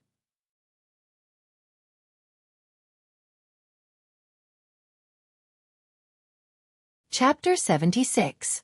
The ancestral hall of the Dongqing clan was built halfway up the mountain, covering an area of about 1,500 square meters. It was a brick and wood structure with green bricks and green tiles. The 4 words, Dongqing Ancestral Hall, were engraved on the top of the archway, from right to left. The scarlet ink stained the words, which didn't look sad, but had a kind of heroic beauty. A stone drum was placed on the left and right sides of the gate. Every detail of the entire ancestral hall showed a clear sense of simplicity and solemnity. Li Tianlan really didn't want to come before he completely figured out the purpose of the Dongqing clan. But no matter how he thought about it, he couldn't think of a suitable reason to refuse. Li Tianlan was also very clear that Dongqing Hongguang took him to the ancestral hall to offer incense, which meant that he must have regarded him as a close junior or even a grandson-in-law. This was a show of respect. If he refused too directly, it would be a slap in the face. No matter what purpose the Dongqing clan hid under its warm appearance, or whether the Dongqing clan would be an enemy or a friend in the future, it was absolutely not appropriate to fall out with them now. The afternoon was warm and sunny, and the sun was just right. The ancestral hall of the Dongqing clan was surrounded by trees on 3 sides, looking more and more quiet and peaceful. Under the mottled shadow of the trees, Dongqing Wudi and Dongqing Hongguang, who arrived first, stood in a place with their backs to the light. They watched Li Tianlan get off the car with a calm face, but there was joy in their eyes. Old master. Li Tianlan took the initiative to walk over and greet him. Then he looked at Dongqing Wudi and nodded. Marshal. Dongqing Wudi nodded with a smile and didn't say anything. The marshal of Zhongzhou state was majestic and cold most of the time, full of killing intent. Only in front of his family would he take off his mask. At present, it seemed that Li Tianlan was the first person to be treated specially. Dongqing Hongguang frowned, glanced at Li Tianlan, and scolded with a smile. Brat, is it so difficult for you to call me grandpa? Even if my relationship with your grandpa is not as good as his relationship with several sacred guards around him, we are friends of life and death. If you don't call me grandpa now, won't you still have to call me grandpa in the future when you marry Rushi? Li Tianlan looked embarrassed. He looked at Dongqing Wudi and subconsciously wanted him to help him out. However, Dongqing Wudi didn't stand up for him. Instead, he winked at him and smiled more widely. He touched his nose and was about to speak when Dongqing Hongguang continued. I've prepared the invitation. How about next month? At the end of next month. It's an auspicious day. Come back then. Rushi has also agreed. Next month you can get engaged. Don't worry about the holidays. I'll tell your headmaster. Tough and overbearing, this engagement was like a notice to Li Tianlan. It seemed that there was no room for him to resist at all. Li Tianlan frowned slightly. For the first time since he came to the Dongqing clan, he showed obvious resistance. His tone became heavier and he said coldly, Old master, I told you that I already have a girlfriend. The smile on Dongqing Hongguang's face froze. Looking at Li Tianlan, whose momentum had changed completely, he frowned and said gloomily, Qin Weibai is indeed a character, but you are in Zhongzhou state now. She can't give you anything. No matter how strong the palace master of Samsara is, she can't affect you here. If you want to develop abroad, Qin Weibai is your best choice. But in Zhongzhou state, the Dongqing clan is the most suitable for you. And only the Dongqing clan is suitable for you. You're confused. Tianlan, there are some things you should think clearly. Don't be emotional. You're different from others. You have too many things on your back, so much that you can't bear it. You're extraordinarily talented. It's no problem for you to enter the invincible realm when you grow up. But even if you're an invincible realm expert, how can you restore the glory of the Li family alone? The Dongqing clan can give you the help you need without reservation. Don't you know how much help it will give you? Li Tianlan looked at Dongqing Hongguang expressionlessly and said nothing. These words were extremely harsh, but from another point of view, weren't they sincere? Dongqing Hongguang sighed, shook his head, and continued. Wudi took over your father's position. It's been 20 years. He should have taken action long ago. Why didn't he? Wasn't he waiting for you? In any case, we can't let the Border Praetorian Corps fall into the hands of others. Once he takes action, Lazy can temporarily hold on for a few years, but there's no successor. What should we do after that? He looked into Li Tianlan's eyes and said blandly, I know you have a good relationship with Zhuang Huayang. Wudi and the leading cadre of the academics have a very good personal relationship. Do you understand what that means? Li Tianlan suddenly looked up and raised his eyebrows. As the current ruling group, if he didn't add a specific title to the leading cadre of the academics, then it could only be that person. What did it mean for Dongqing Wudi to have a good relationship with that person, given his identity? Li Tianlan knew too little about the turmoil among the upper echelons of Zhongzhou state, but at least he knew that the academics and the prince group were not on good terms. There would definitely be a fierce game in the process of the replacement of the two ruling groups. Zhuang Huayang had said that the academics had very little say in the special warfare system. In this way, how much say did the academics have in the military, which was closely related to the special warfare system? This was already the third year of the leading cadre's position, and the first term was coming to an end. At such an important moment, he must take the opportunity to expand his influence. If his own people couldn't go up, he could only find allies. Would Dongqing Wudi be the ally that the academics needed? As one of the members of the decision-making committee of Zhongzhou State and in charge of the 550,000 troops of the Border Praetorian Corps, Dongqing Wudi's status in the military could be said to be above tens of thousands of people, only under one person. If the academics regarded him as an ally, it certainly needed not the support of the 550,000 troops of the Border Praetorian Corps, but the dominance of the entire military. If Dongqing Wudi took another step forward, where could he go?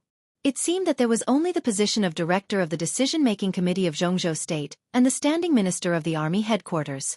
If he was still a member of the decision-making committee, then no matter where he went, it could be said that he would be promoted in public but demoted in private.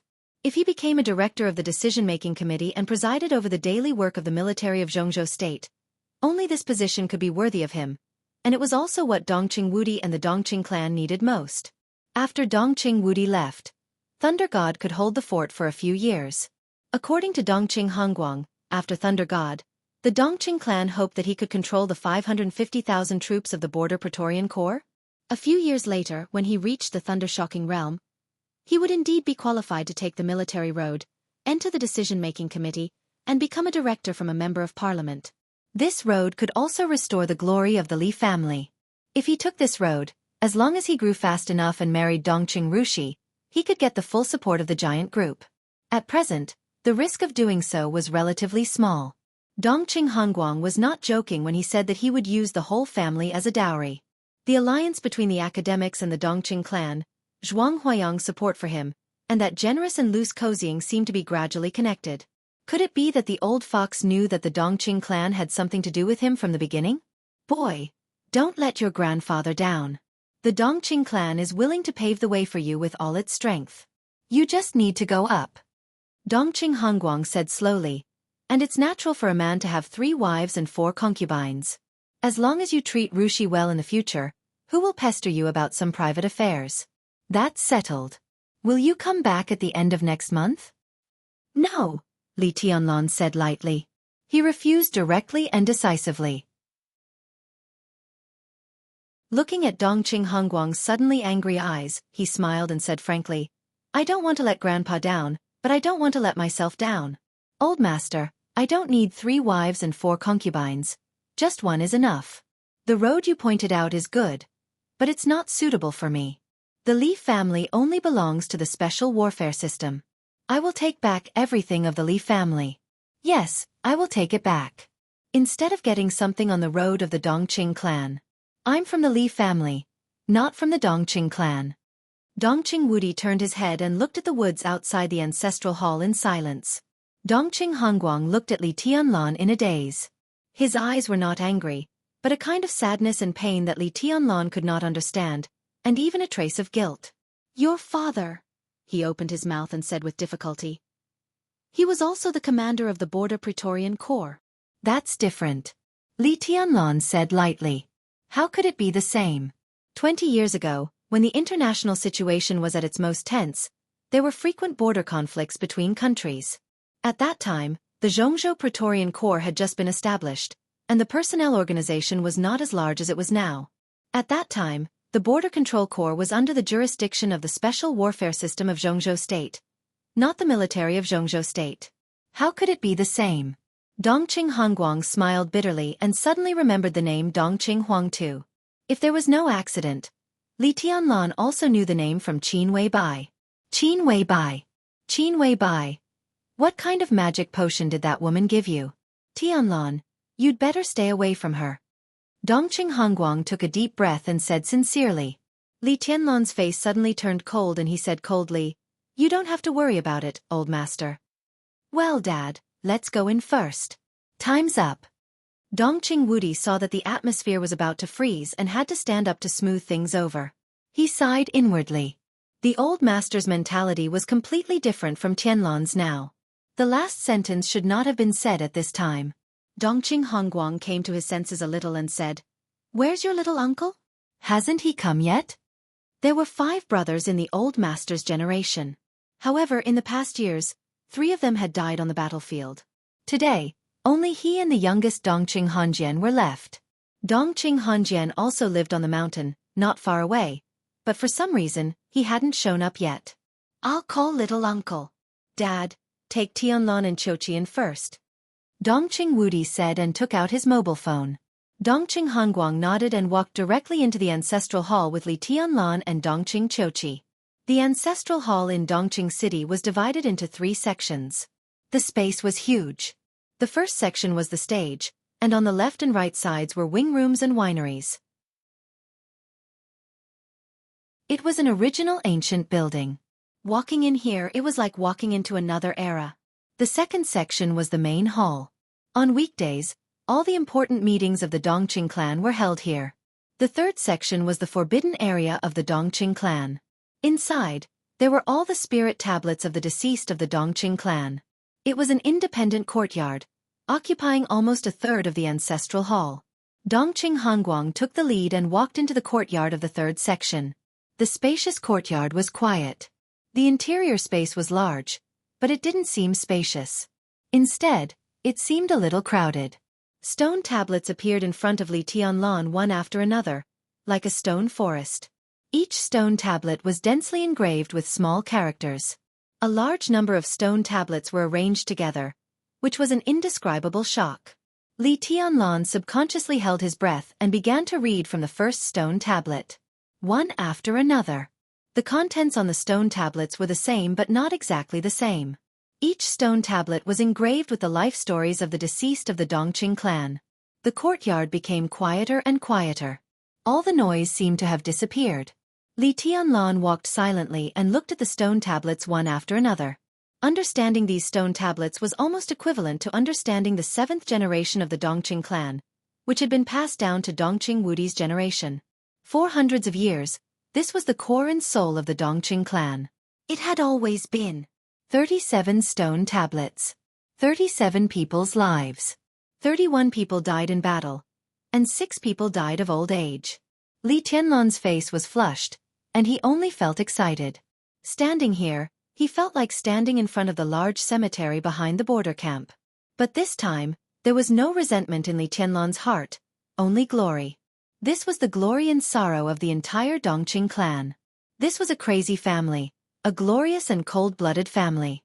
A family that regarded killing as glory. Each stone tablet was engraved with 2 sentences, one in front and the other in the back, neat and uniform, stroke by stroke. Don't step back, even if it's warm. Don't look back, even if you miss it. On the indomitable road, in addition to the bodies of the losers, there are also the songs of the winners.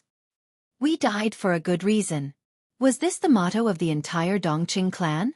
Li Tianlan wanted to laugh, but his heart was unprecedentedly excited and heroic.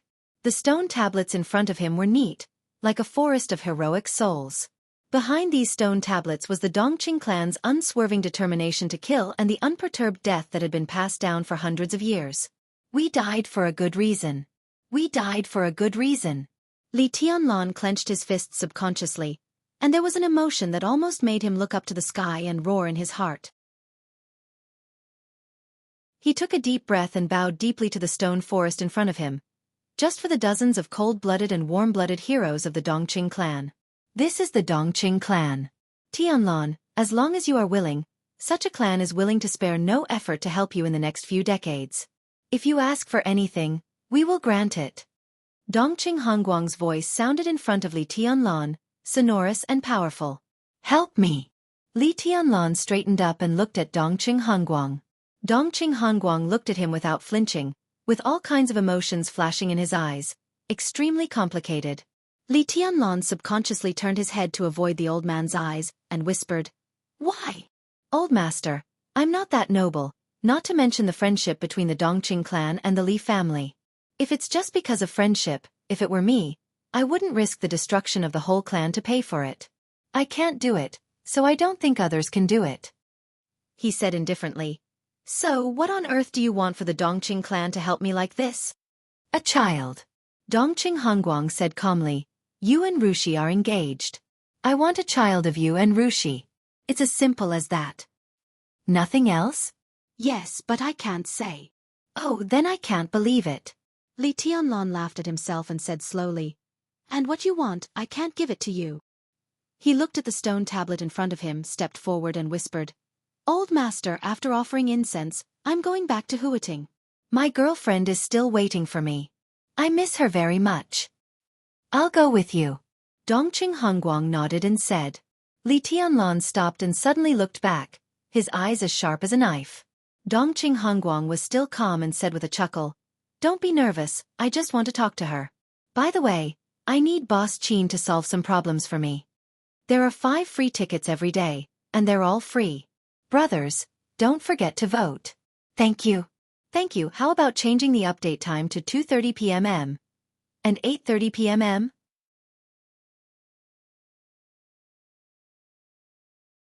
Chapter 77. Got the notice. Special warfare will be on the shelves next Monday. I want to inform you in advance. 6,000 words. Today it will be 10,000 words again. At 9 o'clock in the evening. The helicopter of the Dongqing clan landed on the open space of the Yonghua villa in Huiting again. Li Tianlan, who had stayed in Zhongyuan province for less than a day, returned here. He was still accompanied by Dongqing Wudi and Thunder God, but Dongqing Hongguang and Dongqing Qiuqi, 2 important figures of the Dongqing clan. Dongqing Qiuqi was the mayor of Wudong New District in Huiting. She came back to work on the way, while Dongqing Hongguang came to ask Qin Weibai for help. Li Tianlan didn't say anything on the surface, but he had some guesses in his heart. The so-called help was mostly because of the name Dongqing Huangtu, which made him uneasy subconsciously. There were too many contradictions and mysteries behind the name Dongqing Huangtu. It seemed to be a taboo, hiding even deeper than the inside story of his father's treason case. Li Beitian and Ning Qianqing had never heard of him. Even Dongqing Qiuqi didn't know of his existence. When he asked Dongqing Qiuqi about him, her reaction didn't seem to be fake. If her reaction was real, what did it mean? Dongqing Qiuqi looked only 26 or 27 years old, but in fact, she was a senior official at the level of deputy governor of Zhongzhou State. She had lived in the Dongqing clan since she was a child, but she didn't know of Dongqing Huangtu's existence. He couldn't say that she lost her memory, could he? When Dongqing Qiuqi looked at him blankly and asked who Dongqing Huangtu was, Li Tianlan even felt that this person didn't exist at that moment. And in the ancestral hall of the Dongqing clan, Li Tianlan didn't see a stone tablet belonging to Dongqing Huangtu. Dongqing Hongguang's behavior was too abnormal, and his reaction seemed a little intense. Although he said he had never heard of the name, it seemed that he was trying to cover it up. Dongqing Huangtu did exist. At present, according to Li Tianlan's speculation, he should have died 30 years ago, which was the most reasonable possibility. Only in this way could he explain why even a core figure like Dongqing Qiuqi didn't know of Dongqing Huangtu's existence. Maybe she was just born then? Maybe she didn't remember?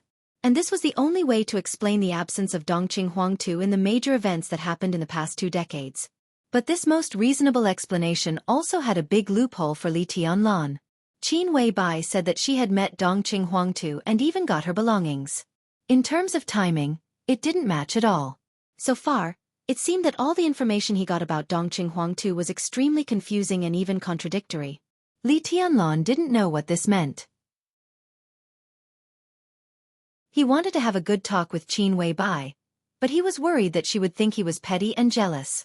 He could ignore what others thought, but he couldn't ignore what Qin Weibai thought of him. When the plane was about to land, Li Tianlan looked at the Yonghua villa in the distance and simply stopped thinking about it. He was just curious. No matter what, Dongqing Huangtu had died, so it had little to do with him. There would be no conflict of interest. So he simply let it go. It had nothing to do with him anyway. Standing on the lawn where the helicopter landed and looking at Qin Weibai's villa in sight, Li Tianlan led the way with a soft expression. He hoped that after Dongqing Hongguang met Qin Weibai this time, the engagement between him and Dongqing Rushi would disappear. Building number 9, that's my home. Li Tianlan pointed to the villa in front of him, which was still lit up. It seemed that because he was close, his voice became warm, and there was a strange light in his eyes. Dongqing Hongguang took a deep look at him, nodded, and said nothing. They entered the courtyard one by one. The front door of the villa was pushed open from the inside to the outside, and Qin Weibai's figure appeared at the door with a quiet and soft smile. Dressed in a white dress, black stockings, and high heels, her silky long hair was carefully tied up. She stood quietly in front of the door, like a wife welcoming her husband home. Every move she made seemed to exude a beauty and gentleness that seemed to emanate from her bones. Li Tianlan slightly quickened his pace and came to her. He whispered, "Why are you dressed like this?" "I took a project in Qinzhou. I just came back from the company and haven't had time to change clothes," Qin Weibai said softly, holding Li Tianlan's hand. The light in the villa bathed her, making her seem to exude a very warm light, soft and dignified. "Are you hungry? I'll prepare the meal." "Don't bother." Dongqing Hongguang's voice sounded behind him, and his tone was a little complicated. "We are uninvited guests. Sorry to disturb you, Boss Qin. Old master, when Qiuqi got married the year before last, I went to the Dongqing clan and almost became Qiuqi's bridesmaid. I lived there for nearly a week. Now you say this, do you blame me for not knowing the etiquette and not visiting you?" Qin Weibai held Li Tianlan's hand tightly and said with a soft smile. Dongqing Hongguang laughed heartily, and even the complex emotions in his eyes seemed to fade a lot. They walked into the villa while chatting. Li Tianlan didn't see horsewoman, but he saw flaming fire in the kitchen. He asked casually, "Where are the headmaster and Beitian?" "After you left, they went straight back to the Sky Academy. The headmaster said that it's not peaceful outside now, and it's safer in the Sky Academy," Qin Weibai replied. Li Tianlan nodded slightly and took Ning Chenqing and Li Beitian back to the Sky Academy for protection. Although it was a concession, it was the safest way. Is it about the Zhong family and the Tan family? Dongqing Wudi said, "Don't worry, Boss Qin. After leaving Huiting, I'll go to Yuzhou and then return to the border. Zhongzhou State will give you an explanation. As for the two families in private, Marshal, don't worry about it in private. I can handle the Zhong family and the Tan family," Qin Weibai said lightly. Qin Weibai said lightly. When she mentioned the two wealthy families in Huiting, there was no other emotion in her tone except confidence. In this state, Qin Weibai was strong and cold, which was the most fascinating thing to see. Dongqing Wudi nodded with a smile. He glanced at Li Tianlan and said softly, "This boy looks calm, but he's actually reckless. Tianlan, have you ever thought about what will happen to you if the Sky Academy doesn't care about you and it's inconvenient for Boss Qin to take action after you crippled Zhong Xiaofeng?" "Yes." Li Tianlan nodded and said calmly, "At worst, it'll be a life-and-death struggle. I don't have the resources and connections of the Zhong family and the Tan family, but what I have, the Zhong family and the Tan family don't. As long as I have a sword, no one can take it." Dongqing Wudi was slightly stunned. A life-and-death struggle? He smiled bitterly. This kind of crazy temperament was exactly the same as the Dongqing clan. They sat down on the sofa. Knowing that they were coming, Qin Weibai had already made tea. The living room was filled with the fragrance of tea. Qin Weibai lifted the teapot, as if she didn't know how to take care of the guests at all. She poured the first cup of tea to Li Tianlan and whispered, "Be careful, it's hot." Dongqing Hongguang and Dongqing Wudi, who were left out, looked at each other. They were not angry, but their eyes were strange and they looked confused. Dongqing Qiuqi looked even more incredulous. When she got married, Qin Weibai really almost became her bridesmaid, but Qin Weibai's charm was almost irresistible. Even in a bridesmaid's dress, Qin Weibai's limelight directly overshadowed her, the bride, so she gave up. But it was enough to show the relationship between the two. The word, best friend, was appropriate. During the few years they had known each other, Dongqing Qiuqi had a deep understanding of Qin Weibai's pride and indifference. In Huiting, she had seen a lot of so-called successful men who would be overjoyed just because Qin Weibai said a few words to them. She had also seen a lot of rich and powerful men like Wang Xiaoyao, who felt lost in front of Qin Weibai. She had seen a lot, and naturally understood how noble, reserved and unattainable Qin Weibai was in the hearts of those men. More than once, she had been curious about what kind of partner Qin Weibai, who regarded all men as nothing, would find to spend her life with. She even thought that her best friend would be alone for the rest of her life. In the end, instead of being single, she found a boyfriend at a speed that made everyone dumbfounded, and they were living together. At this moment, Dongqing Qiuqi looked at Qin Weibai in front of her. It was really familiar and strange. Was this considerate, docile, and gentle woman sitting next to Li Tianlan really the same person as Boss Qin, who used to be proud and reserved, her bestie? She subconsciously looked at Li Tianlan. She didn't know what her cheap brother-in-law was capable of to train Qin Weibai like this. She thought of her younger sister, Dongqing Rushi, and shook her head. She had mixed feelings. "Boss Qin, I've been a soldier all my life, and I don't know how to beat around the bush. I have something I need you to clear up for me. I wonder if you'd like to talk to me alone?" Dongqing Hongguang was completely straightforward, especially in the face of things he cared about. He sat down on the sofa, took a sip of the hot tea in front of him, and said directly, "About Dongqing Huang too?" Qin Weibai looked at Li Tianlan's profile seriously, as if she could not get enough of it. Hearing Dongqing Hongguang's words, she blinked and chuckled. Dongqing Hongguang and Dongqing Wudi's pupils contracted instantly. She really knew something. "Yes." Dongqing Hongguang took a deep breath and said in a dignified tone, "Boss Qin, can I have a word with you?" "Who is Dongqing Huang too? Is he also a member of our Dongqing clan?" Dongqing Qiuqi was stunned. She first glanced at Li Tianlan, and then looked at Dongqing Wudi and asked in a doubtful tone, "Qiuqi." Dongqing Wudi's face changed, and his tone was slightly heavier. Dongqing Qiuqi was stunned, and then stopped asking. "Okay, let's go to the study." Qin Weibai stood up. She looked at Li Tianlan's slightly frowning eyebrows, smiled, and said softly, "You stay and take care of the guests. I'll be right back." Li Tianlan nodded and watched Qin Weibai and Dongqing Hongguang walk into the study. He narrowed his eyes thoughtfully. Dongqing Chochi looked at Li Tianlan's expression, suddenly smiled, and said softly, "You're really lucky, boy." Li Tianlan was stunned. Maybe you didn't realize it yourself, but when Xiaobai is with you, her eyes don't seem to have anything else in them. All the time, her eyes are on you. It seems like she likes you to the bone. To have such a beautiful woman as your girlfriend, and in the future, you will have my sister. Don't tell me you don't have the fortune? Dongqing Chochi looked at Li Tianlan with a strange look in her eyes. Li Tianlan smiled and picked up the teacup to drink. Qin Weibai's study was clean and elegant, and all the decorations were clear at a glance. Bookcases, sofas, desks, and water dispensers were simple. Only the golden carpet on the ground added a trace of luxury to the study. Qin Weibai came to the desk and didn't pour water for Dongqing Hongguang. She sat down behind the desk and said calmly, "What does the old master want to know?" Dongqing Hongguang was silent for a moment.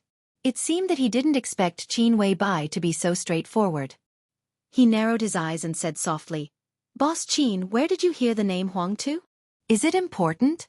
Qin Weibai looked into Dongqing Hongguang's eyes. If you know it, others can naturally know it. How can there be an impenetrable wall? Don't you think so, old master?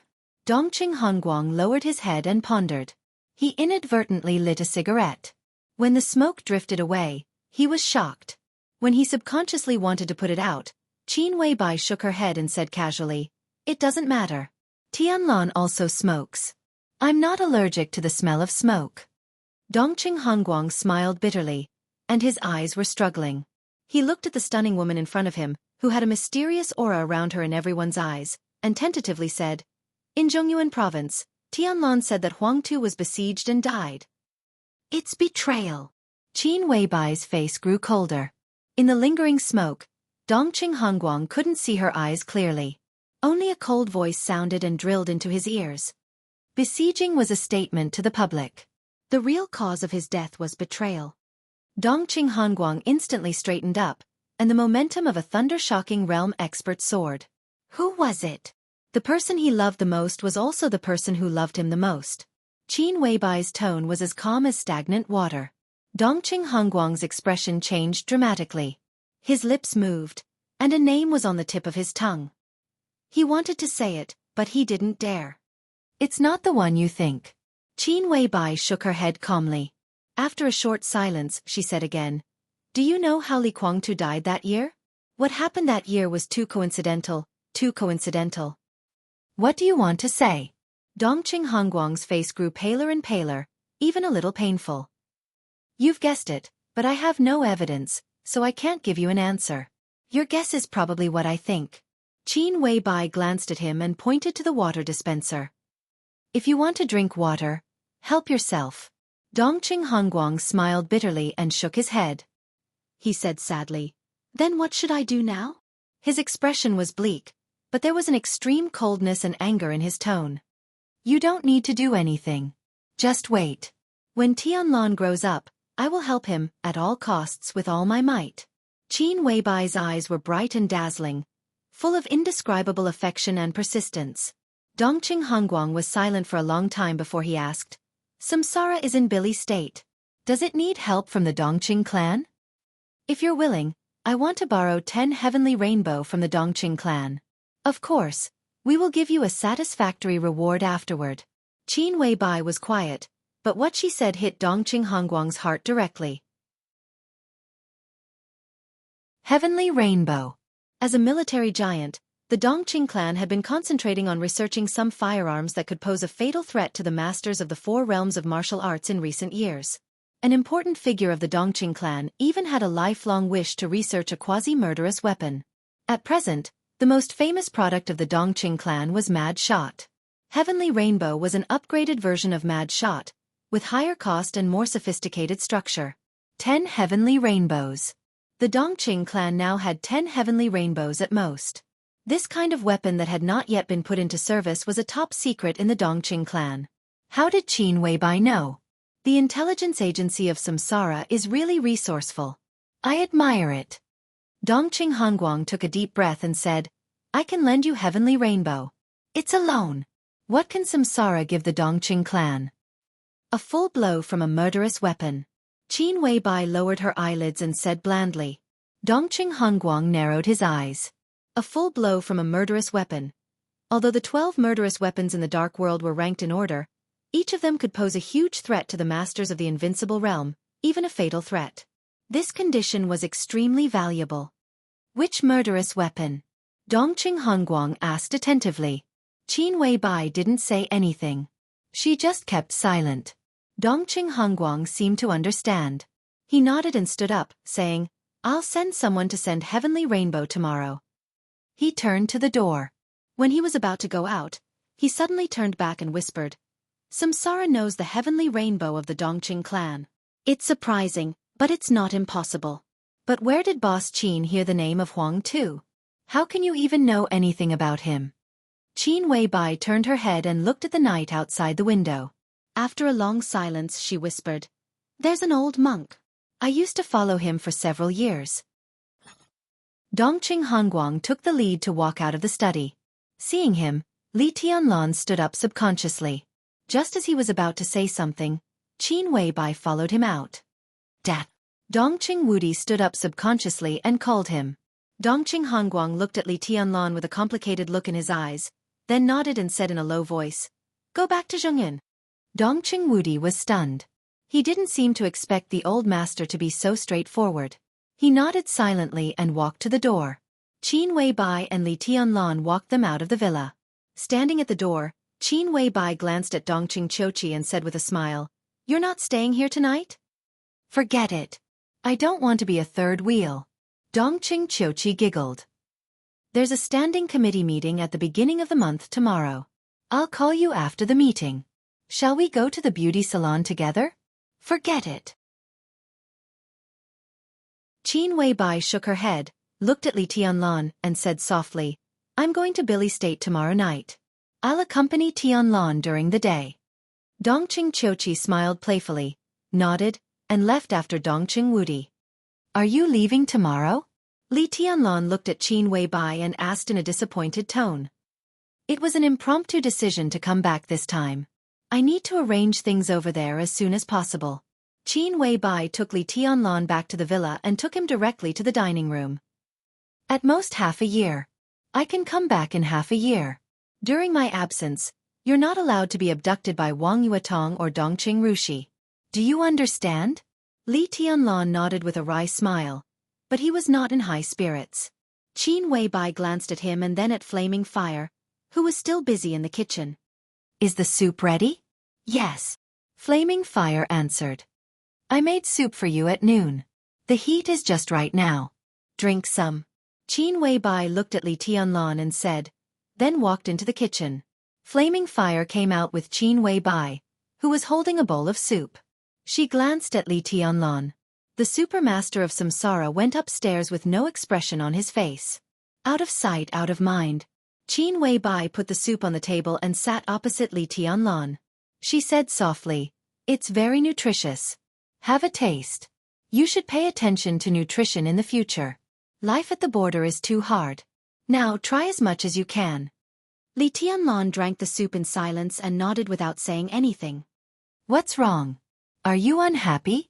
Qin Weibai's tone became lower and gentler.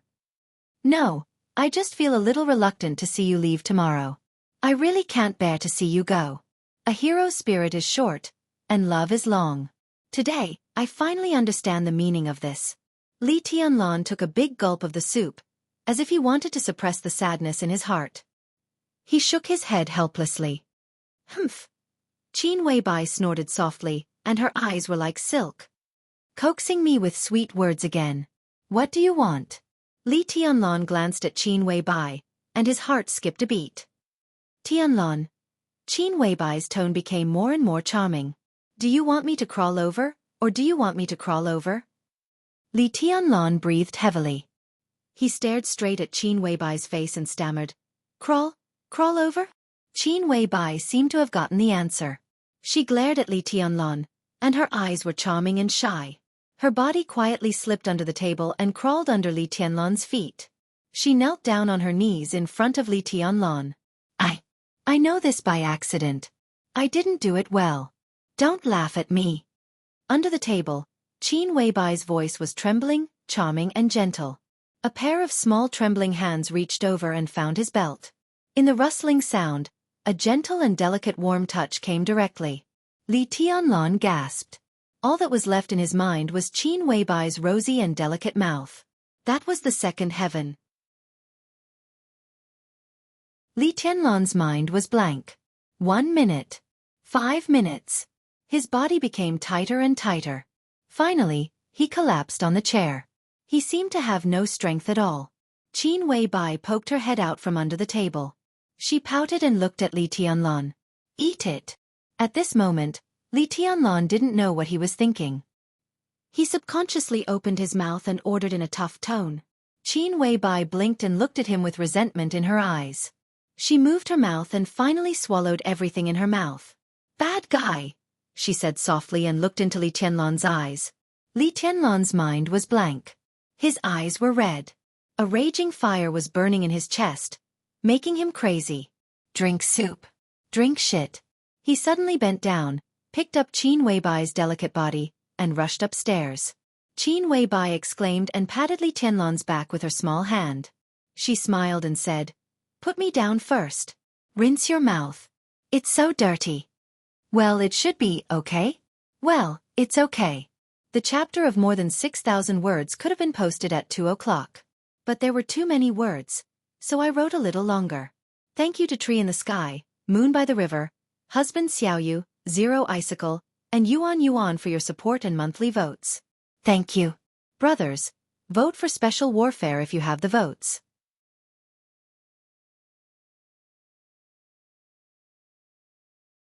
Chapter 78. On the shelves next Monday. Advance notice. When Li Tianlan and Qin Weibai sent several important figures of the Dongqing clan out of the villa, on the balcony of the 7th building, less than 300 meters away from Yonghua Villa, a middle-aged man in a black robe was quietly watching the scene in front of him through a telescope. Through the telescope, Dongqing Wudi and Dongqing Hongguang walked in the direction of the helicopter. Dongqing Qiuqi left from another road, and Li Tianlan took Qin Weibai's hand and returned to the villa. Seeing all this, the black-robed man's mouth twitched, and his face became dignified. What's wrong, black-robed man? Did you see any big shots? Next to Black Robe, a woman who was also dressed in black looked at his expression and spoke with a gentle smile. Although the woman's appearance was ordinary, her temperament was gentle and elegant. She had a mature and intellectual feeling to her. Especially when she smiled, her every move was extremely charming. Even if her appearance was ordinary, this kind of person who exuded a womanly aura from her bones could still be considered a stunner. Big shots. The black-robed man raised the corner of his mouth, and his smile was a little cold. They are really big. How many of the 2 patriarchs of the Dongqing clan are bigger than them? Dongqing clan? The expression of the black-robed woman changed, and her eyes became vigilant. West Kunlun, North Taibai, and South Dongqing. Among the 3 superpowers, the Dongqing clan was the only one without an invincible realm expert, but it was also the most troublesome target for these foreign forces. The internal structure of Kunlun City was complicated, involving too many interests and secrets. In Zhongzhou State, when one met Kunlun City, there was no need to rush to fight. There was still the possibility of a transaction, and the possibility was not too low.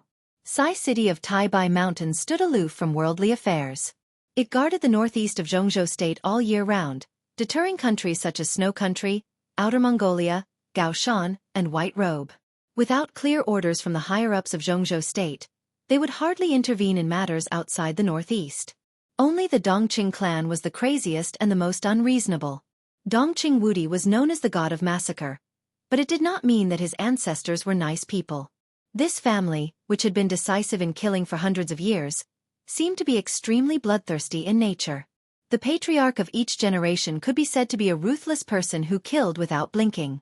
When Dongqing Hongguang served as a member of the decision-making committee of Zhongzhou State and the standing minister of army headquarters, he had caused heavy losses to their organizations.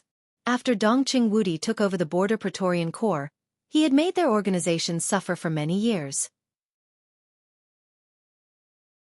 About 13 years ago, The news that hundreds of elites from their organization had sneaked into the border to pick up an important person was leaked. As the commander of the Border Control Corps, Dongqing Wudi personally led people to intercept them. Hundreds of elites were wiped out at the border of Zhongzhou State. It was at that time that Dongqing Wudi stood among countless corpses and said something, which was still talked about by people in the dark world. None of my enemies survived. This crazy style of action, which was so crazy that as long as they were enemies, they would not leave anyone alive. Not to mention foreign forces like them, even many people in Zhongzhou State did not approve of it. International human rights organizations even blacklisted the entire Dongqing clan. However, the Dongqing clan always went their own way. Every time they fought, there was bound to be a river of blood. For people from foreign forces like them, few big shots in Zhongzhou State were more important than the Dongqing clan. The woman in black's eyes flickered. There was vigilance, but more of a hidden killing intent. Why did the Dongqing clan come here? She whispered to herself and subconsciously narrowed her eyes. Does the Dongqing clan have something to do with samsara? Isn't that what we want? The black-robed man sneered, and his eyes were a little ferocious. Rose, what are you worried about? The more forces that boy is involved with, the better it is for us, and it is in the best interest of the second master. If not, why would the second master let you and Yuehua help me? The woman was not angry at all. She became more and more gentle like water and perfectly integrated with the night. She shook her head slightly and said softly, I'm worried that the Dongqing clan will become a variable. These days, I heard that the young man disabled Zhong Xiaofeng, the youngest son of the Zhong family. Tan Qinghua even brought the elites of the Eastern Theater of Operations to seek revenge. It was Zhuang Huayang who held Tan Qinghua back until Dongqing Wudi came to help. We always thought that Dongqing Wudi did it for Ning Qianqing. So what? The black-robed man's tone was cold and cruel, and his words were full of killing intent. In the organization, he was not good at planning anything, but he was one of the best executors. Although his realm had been regressing over the years and he was about to leave the peak of the thunder-shocking realm, he had always maintained a high degree of tacit understanding with the second master for many years. So even compared with his heyday, his status in the organization did not decline much. Moreover, the target this time was Li Tianlan, the descendant of the Li family who had caused him serious inner demons for many years. How could he be in the mood to think about other things now? Now, almost every thought he had was about how to torture that little bastard to feel good. Rose glanced at him and then at the black-robed man's ferocious look. She sighed and knew that he would not listen to anything at this time, so she simply stopped talking. She turned her head again and looked at the 9th building, which looked hazy in the night. Her emotions fluctuated, and for the first time, she hesitated about the upcoming action. Hasn't Yuehua come yet? The black-robed man asked in a gloomy tone as he watched Dongqing Wudi and his son walk away through the telescope. She's accompanying the second master. She'll come later. Rose's tone was indifferent and her face was calm. The black-robed man glanced at her and said no more. In terms of foundation and history, their organization was not much worse than the Wang family of Beihai. Although it was difficult for a while after they left Zhongzhou State in the early years, after they found another foundation, after hundreds of years of development, they had flourished and gathered experts. There were many experts of the thunder-shocking realm in their organization, but there were very few women, especially the very charming female thunder-shocking realm experts. Rose was one of them, and so was Yuehua. Both of them were the mistresses of the second master. Now Yuehua was accompanying the second master, but Rose was waiting for him here. Maybe she was already jealous. The black-robed man was very wise not to talk about this topic. Rose turned back to the villa and went straight to the hall. She sniffed the smell of blood in the air and frowned in disgust, but she did not say anything. They were not the owners of this villa, but in the entire villa area, this villa was the only one that was safe enough to observe the situation in the 9th building. Black Robe was like a dove occupying a magpie's nest. He directly killed the owner of the villa. The bodies of the owner's family were still on the side, and blood was flowing in the living room. Rose did not like this kind of atmosphere, but fortunately, it was only for one night, so she reluctantly endured it and passed. She pulled out a small box from the corner of the living room, walked back to the balcony, opened the small box, and took out an instrument from inside. She said, "Don't look at it. I'll just turn on the machine. Someone from the headquarters will take action later to invade Huading's traffic network. But we need to use the instrument here to complete the positioning and scan all the vehicles near the 9th building. In this way, when we take action tomorrow, we can control their position at any time. She paused and said with a smile, I can have a good sleep tonight. The black-robed man put aside the telescope in his hand, looked gloomy, and did not speak. A phone suddenly rang. Rose took out her mobile phone and glanced at the number. She immediately answered and said softly, Second Master. How's the preparation going? On the other end of the phone, Second Master's low and soft voice sounded. The target has returned to the 9th building. Everything is ready. We'll find the right time to take action.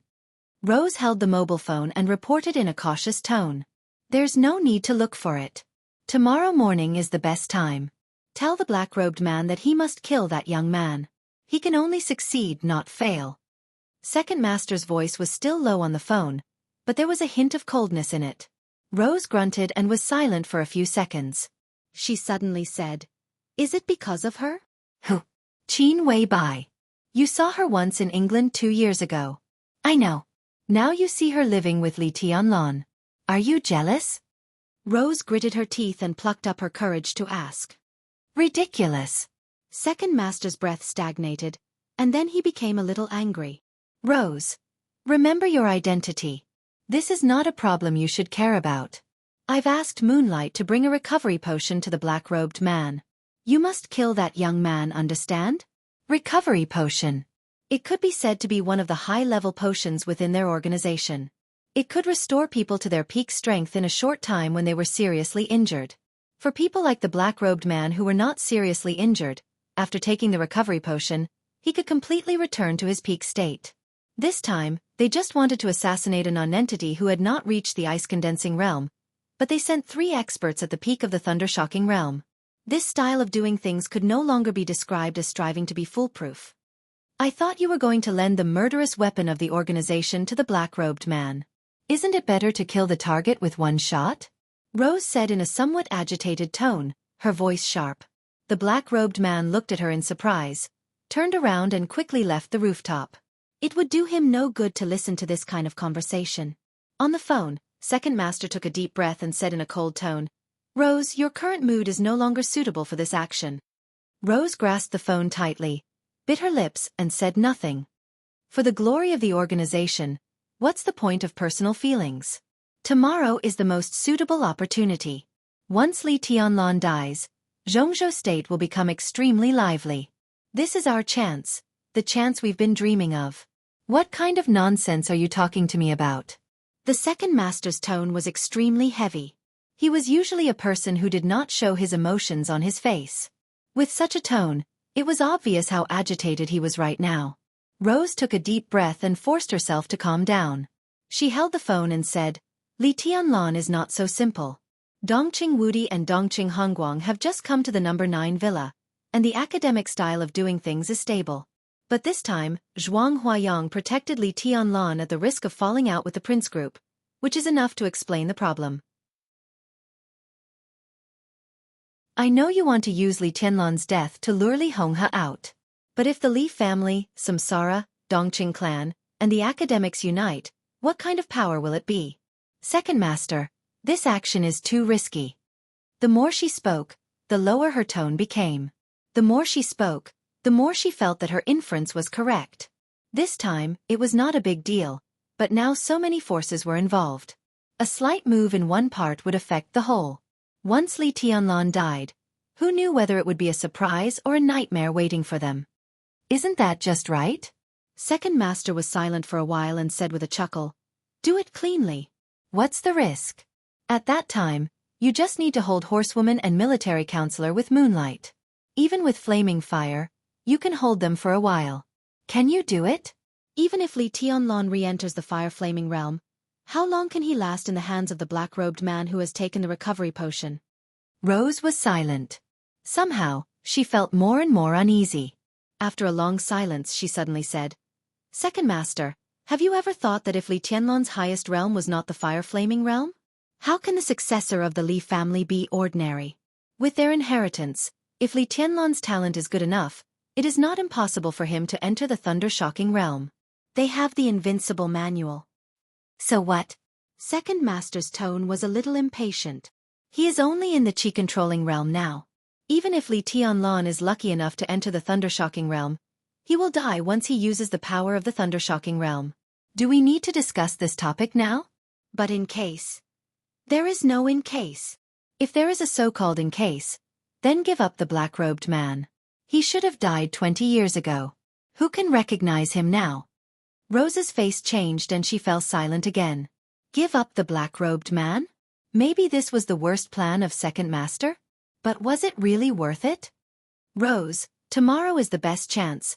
Even a once-in-a-lifetime opportunity. Second Master explained patiently. I got a very reliable news. After his son was disabled, Zhong Yongming didn't say much at the meeting of the decision-making committee. He just emphasized the importance of the stability of Huiting. The more he did this, the crazier they would be to retaliate against Li Tianlan in private. What you don't know is that Wang Tianzong took his heir to Kunlun City yesterday and split Kunlun City with a sword. Gu Xingyun has said today that he asked the Wang family of Beihai to give him an explanation. What's more coincidental is that Gu Qianchuan has come to Huiting, and Wang Tianzong is about to arrive now. He will meet Li Tianlan tomorrow morning. After this meeting, the black-robed man will kill Li Tianlan. What do you think will happen then? Rose held the phone and felt her scalp tingle. If that was the case, if Li Tianlan died, the Li family would lose all hope. What would Li Honghe do in despair at the border? Once Li Honghe made a move, Samsara, Dongqing clan, and the academics would react immediately. Who was their target? The Zhong family was most likely to retaliate against Li Tianlan. The Wang family of Beihai had enough standing to kill Li Tianlan. And Kunlun City was eager to get rid of the Li family. Coincidentally, Li Tianlan would meet Wang Tianzong tomorrow. What was more coincidental was that Gu Qianchuan was in Huiting at this time. With so many coincidences, what kind of storm would break out under their deliberate operation? After the storm, would there be a situation that the organization had always wanted to see in Zhongzhou State? Where will Li Tianlan meet Wang Tianzong tomorrow? Rose asked in a low voice. In an instant, she had made up her mind. This was indeed the best chance and worth a gamble. Garden party. It's secretly arranged by Wang Xiaoyao. Second Master said flatly. But don't worry. After tomorrow's meeting, the boy will probably return to the Sky Academy. At that time, we will kill him near the gate of the Sky Academy. Otherwise, I'm afraid that the academics won't take action. Then the show won't be so wonderful. Rose said yes and hung up the phone. Thinking of the news Second Master said, she shook her head subconsciously. The meeting between Li Tianlan and Wang Tianzong was personally arranged by Wang Xiaoyao. Such a top-secret thing should be spread out. After hundreds of years of wind and rain, the Wang family of Beihai seemed to be a little unstable inside. She stood silently on the balcony, looking at the increasingly blurred Villa Number 9. Her eyes gradually became sharp. The Li family. Li Tianlan. The right time, the right place, and the right people. The general trend was coming, and the storm was about to rise. How could you not die? How dare you not die? Today's 11,000 words were updated. More before the bookshelf. I'm trying my best.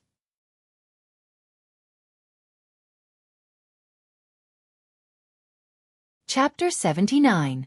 It will be published tomorrow. It will be another 5,000-word chapter. Do you think it will be more than 10,000 words today? At 9 o'clock in the morning, while Li Tianlan was sleeping soundly, the sudden ringing of the phone disturbed his dream.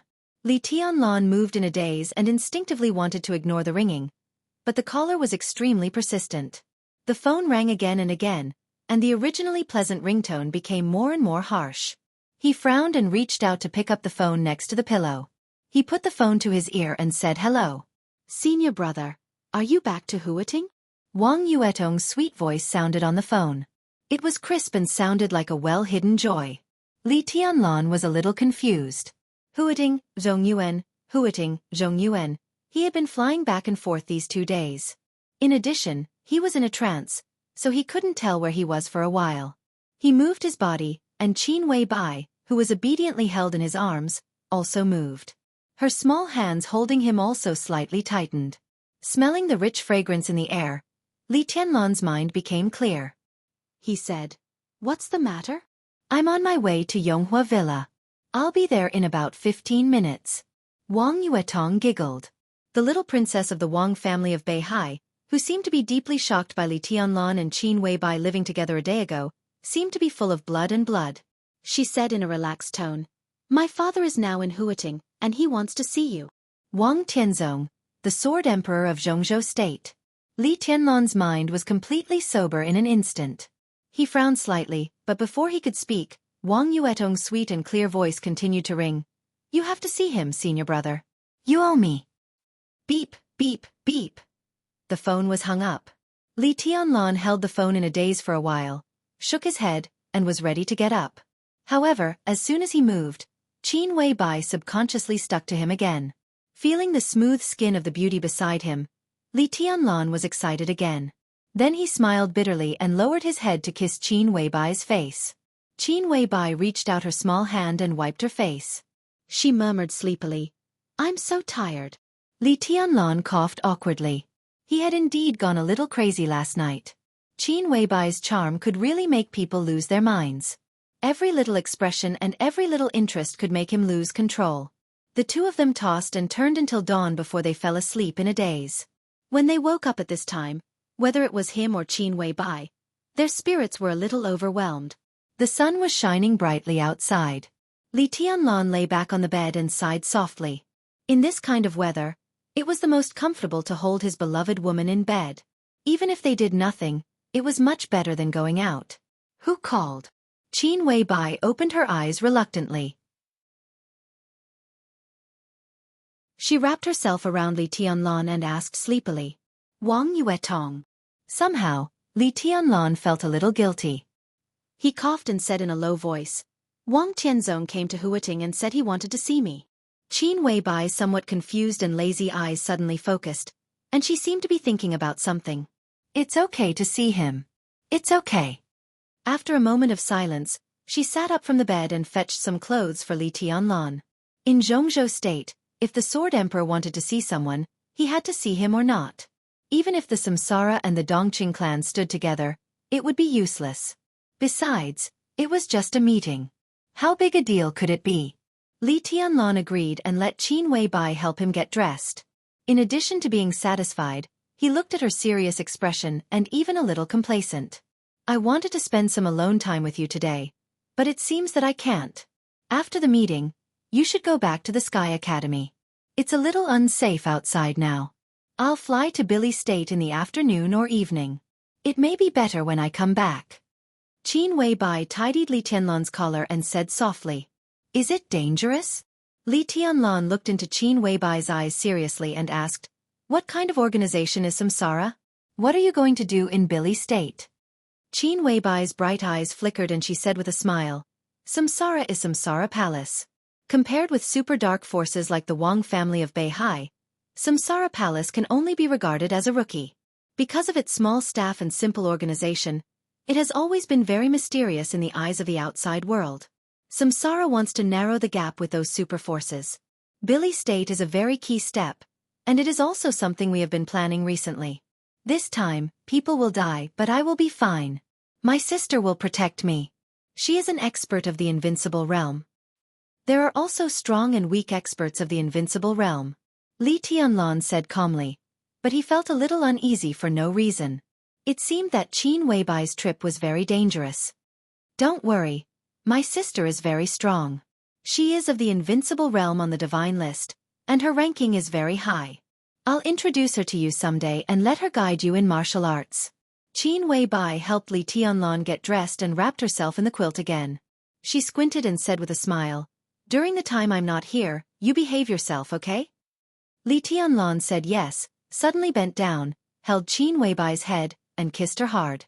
Qin Weibai whimpered, put her arms around Li Tianlan's neck, and pulled him to the bed. After a long time, their lips parted. Qin Weibai's face was red. She bit her lip and said with a low smile, "You are getting more and more barbaric." Gah! Li Tianlan's cell phone rang again. He looked at the number, whispered, "Be careful," and turned to walk directly out of the bedroom. Outside the villa, Wang Yuetong's colorful blue Porsche was already parked at the door. She did not get out of the car. When she saw Li Tianlan coming out, she casually pressed the horn. Li Tianlan got in the car, looking calm. "Senior brother, good morning." Smelling the delicate fragrance of a woman coming from Li Tianlan, Wang Yuetong's heart was sour, but her smile was still sweet. "Morning." Li Tianlan nodded. He was overworked last night, and now he was still a little tired and in a trance. "I prepared breakfast for you. Eat some first." Wang Yuetong pointed to the food bag on the center console and said. The Porsche 718 could be said to be the entry-level version of the Porsche series. The internal storage space was so little that it made people want to cry. The food bag on the center console was an eyesore. Li Tianlan thanked her without hesitation.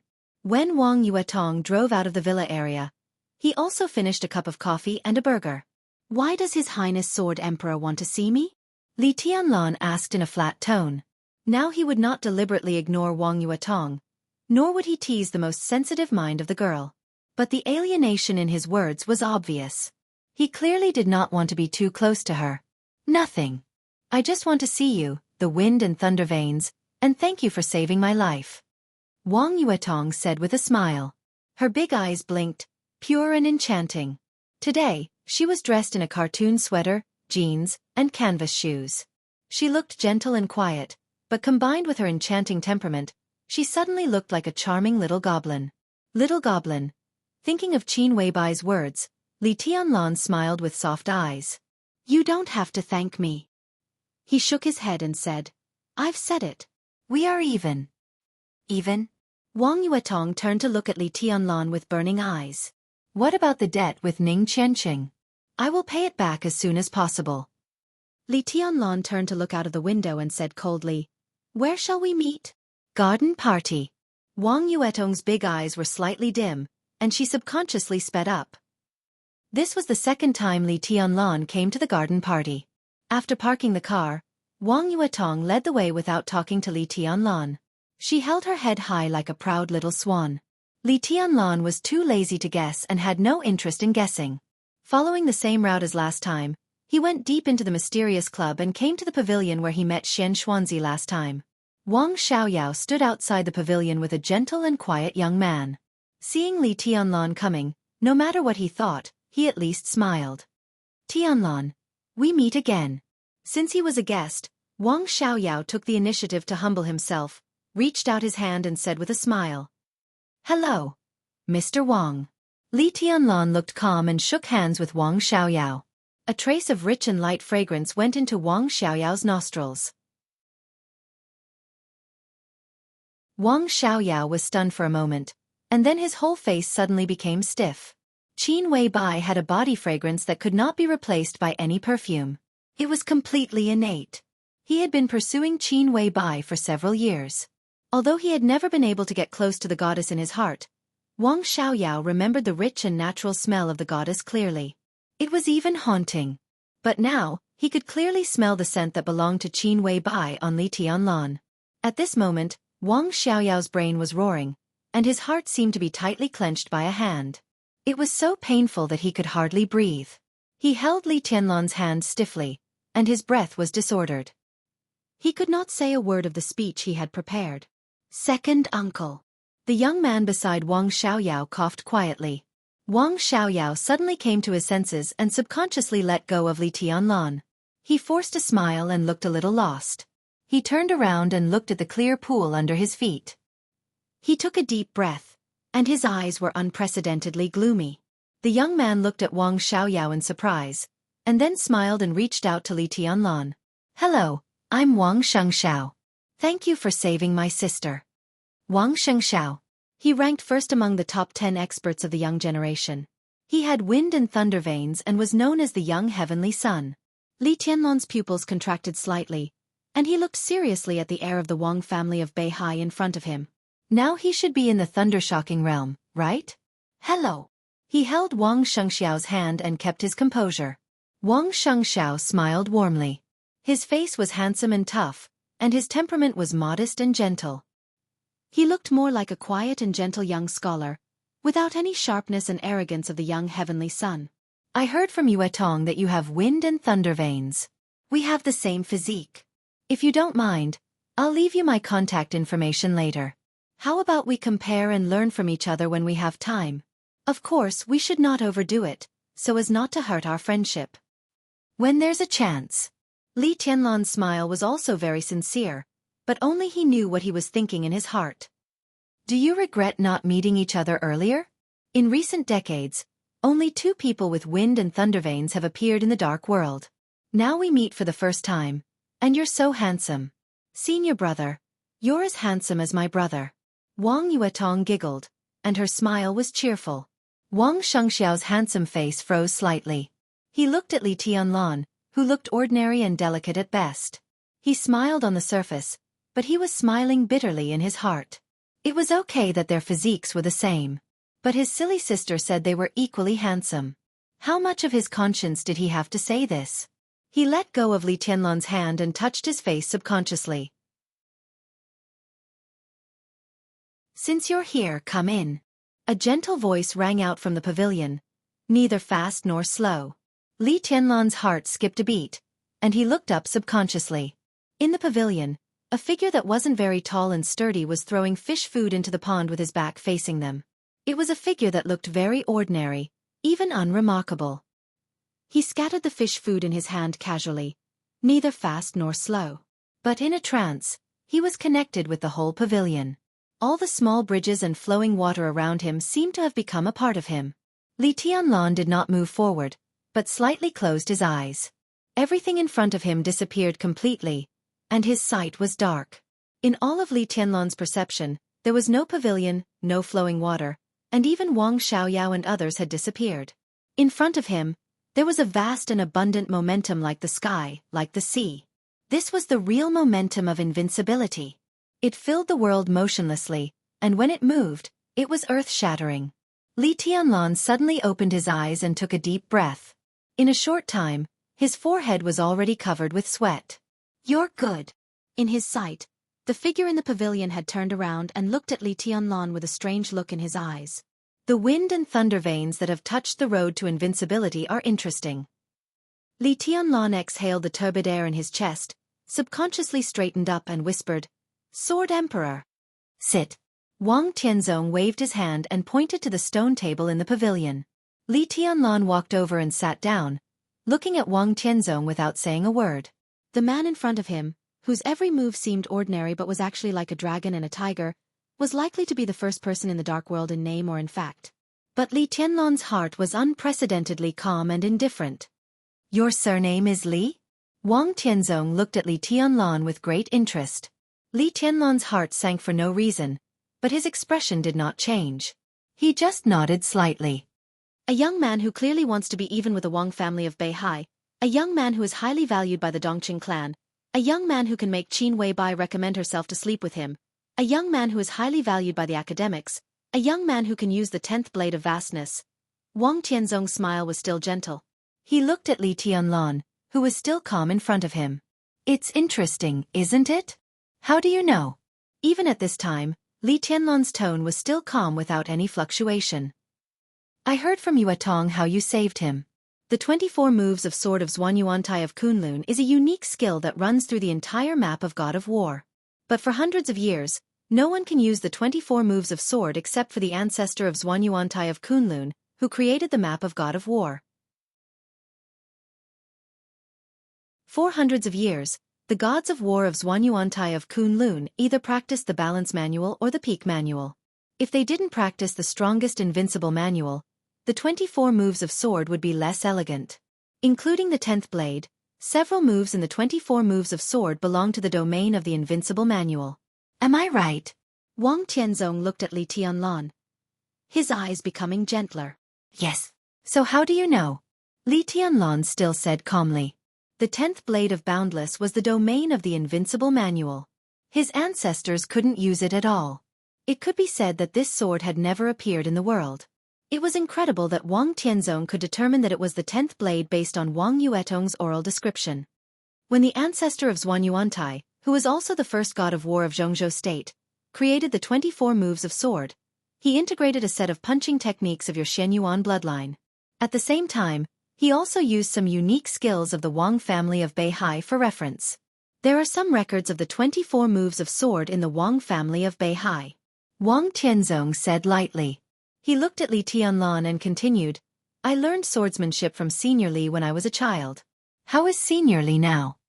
Thanks to you, I'm doing fine. Li Tianlan's tone was cold. From beginning to end, even when his identity was exposed by Wang Tianzong, he didn't show the slightest panic or shock. You have a good will. No wonder you dare to come to the Sky Academy. Wang Tianzong said thoughtfully. You practiced the Invincible Manual and once entered the Fire-Flaming Realm. So, you were defeated? So you had no choice but to practice again? Who did you lose to?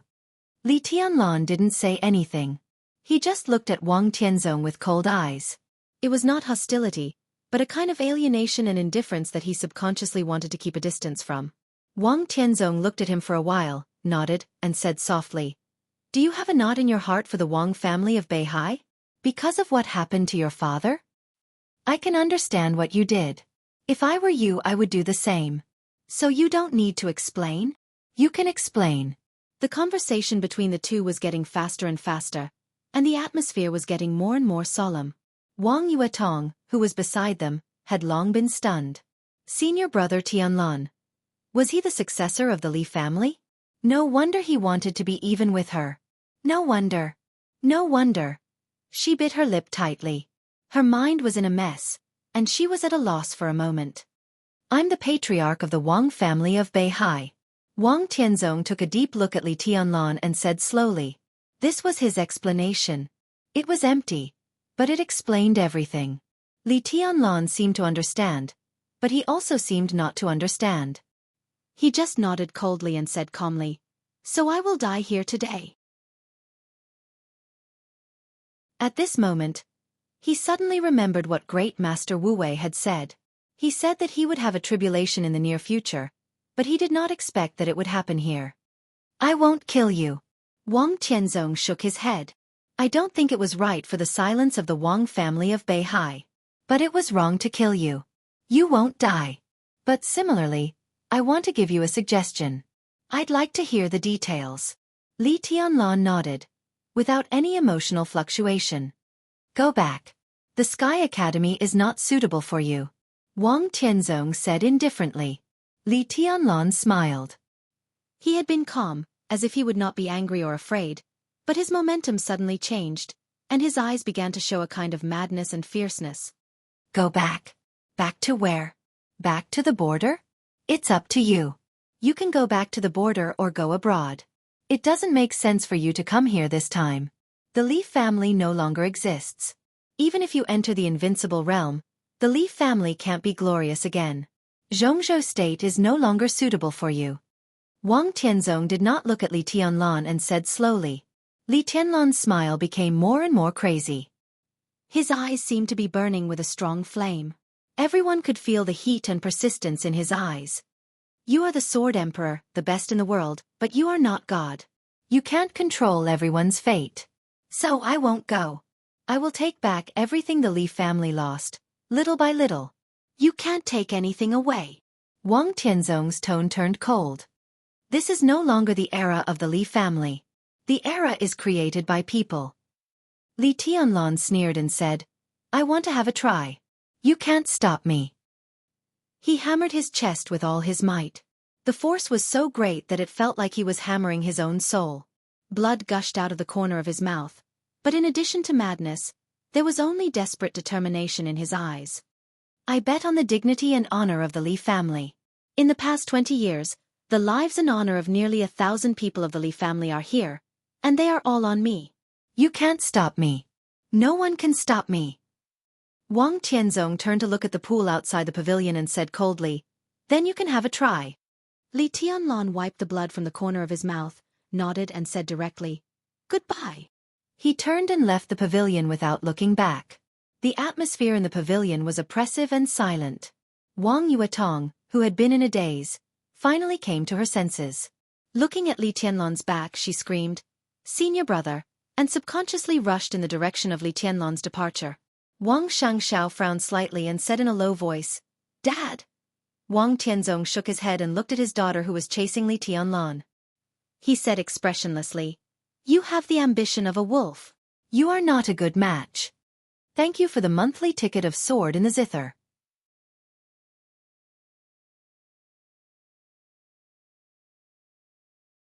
Chapter 80. It will be published tomorrow. Please support me if you can. It only costs 6 or 7 yuan a month. Please subscribe. Li Tianlan's pace was not slow, but he was not running away in a panic. Therefore, Wang Yuetong caught up with him after he had walked less than 100 or 200 meters. Li Tianlan turned around and looked at Wang Yuetong, who trotted over, looking very young. He said calmly, "What's the matter?" These words were neither polite nor polite. They were so cold that they stabbed Wang Yuetong like a knife. Wang Yuetong's face suddenly turned pale. She bit her lips and whispered, "Where are you going?" "Home." After Li Tianlan said that, he felt a slight pain in his heart. Home? Back to Yonghua Villa? Had Qin Weibai left for the airport? Could a villa without Qin Weibai be called home? He took out a cigarette and lit it. He took a deep breath and said flatly, "Back to the Sky Academy." "I'll go back with you," Wang Yuetong said and subconsciously took 2 steps forward, trying to grab Li Tianlan's arm. Li Tianlan stepped back and looked at her suddenly flustered face. He sighed softly and said, "No need." Wang Yuetong looked at Li Tianlan in a daze. Beside them was a white bridge and green water. The warm morning sun shone down. Wang Yuetong seemed to be covered with a layer of gold. The young man and woman looked at each other silently, like a silent and sad picture. Li Tianlan turned around and left silently. "Senior brother." Wang Yuetong opened her mouth and called out, almost muttering to herself, "Senior brother." Wang Yuetong rushed up again. Her red lips were tightly pursed and her face was stubborn. With a kind of stubbornness, it seemed that she would not turn back until she hit the south wall. She held Li Tianlan's hands together and did not speak. It seemed that she wanted to act shamelessly again. "Does it make any sense?" Li Tianlan finally turned around and looked at Wang Yuetong. "Now that you know who I am, you should also know that I didn't play hard to get with you before. It's just that our paths are different and we can't work together." He looked at Wang Yuetong's beautiful eyes, paused, and continued, "In fact, if you think about it carefully, there's nothing between us.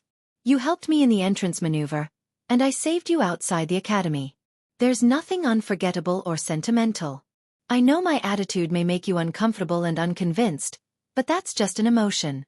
After a long time, there'll be nothing between us. Actually, I'm very selfish. When I say that I'm doing all this for your own good, even I feel that I'm being hypocritical. I really don't want to have anything to do with the Wang family of Beihai anymore. You should have heard it just now. As long as I'm alive, I'll get back everything the Li family lost sooner or later. Do you know what that means?" Wang Yuetong did not speak or move. She just held Li Tianlan's hand and looked at him silently. "Do you believe that I will enter the invincible realm one day?" Li Tianlan suddenly asked with a firm expression. Wang Yuetong was stunned and nodded without hesitation. Her eyes were shining. There was no doubt about Li Tianlan's potential. The Li family's inheritance was also well known.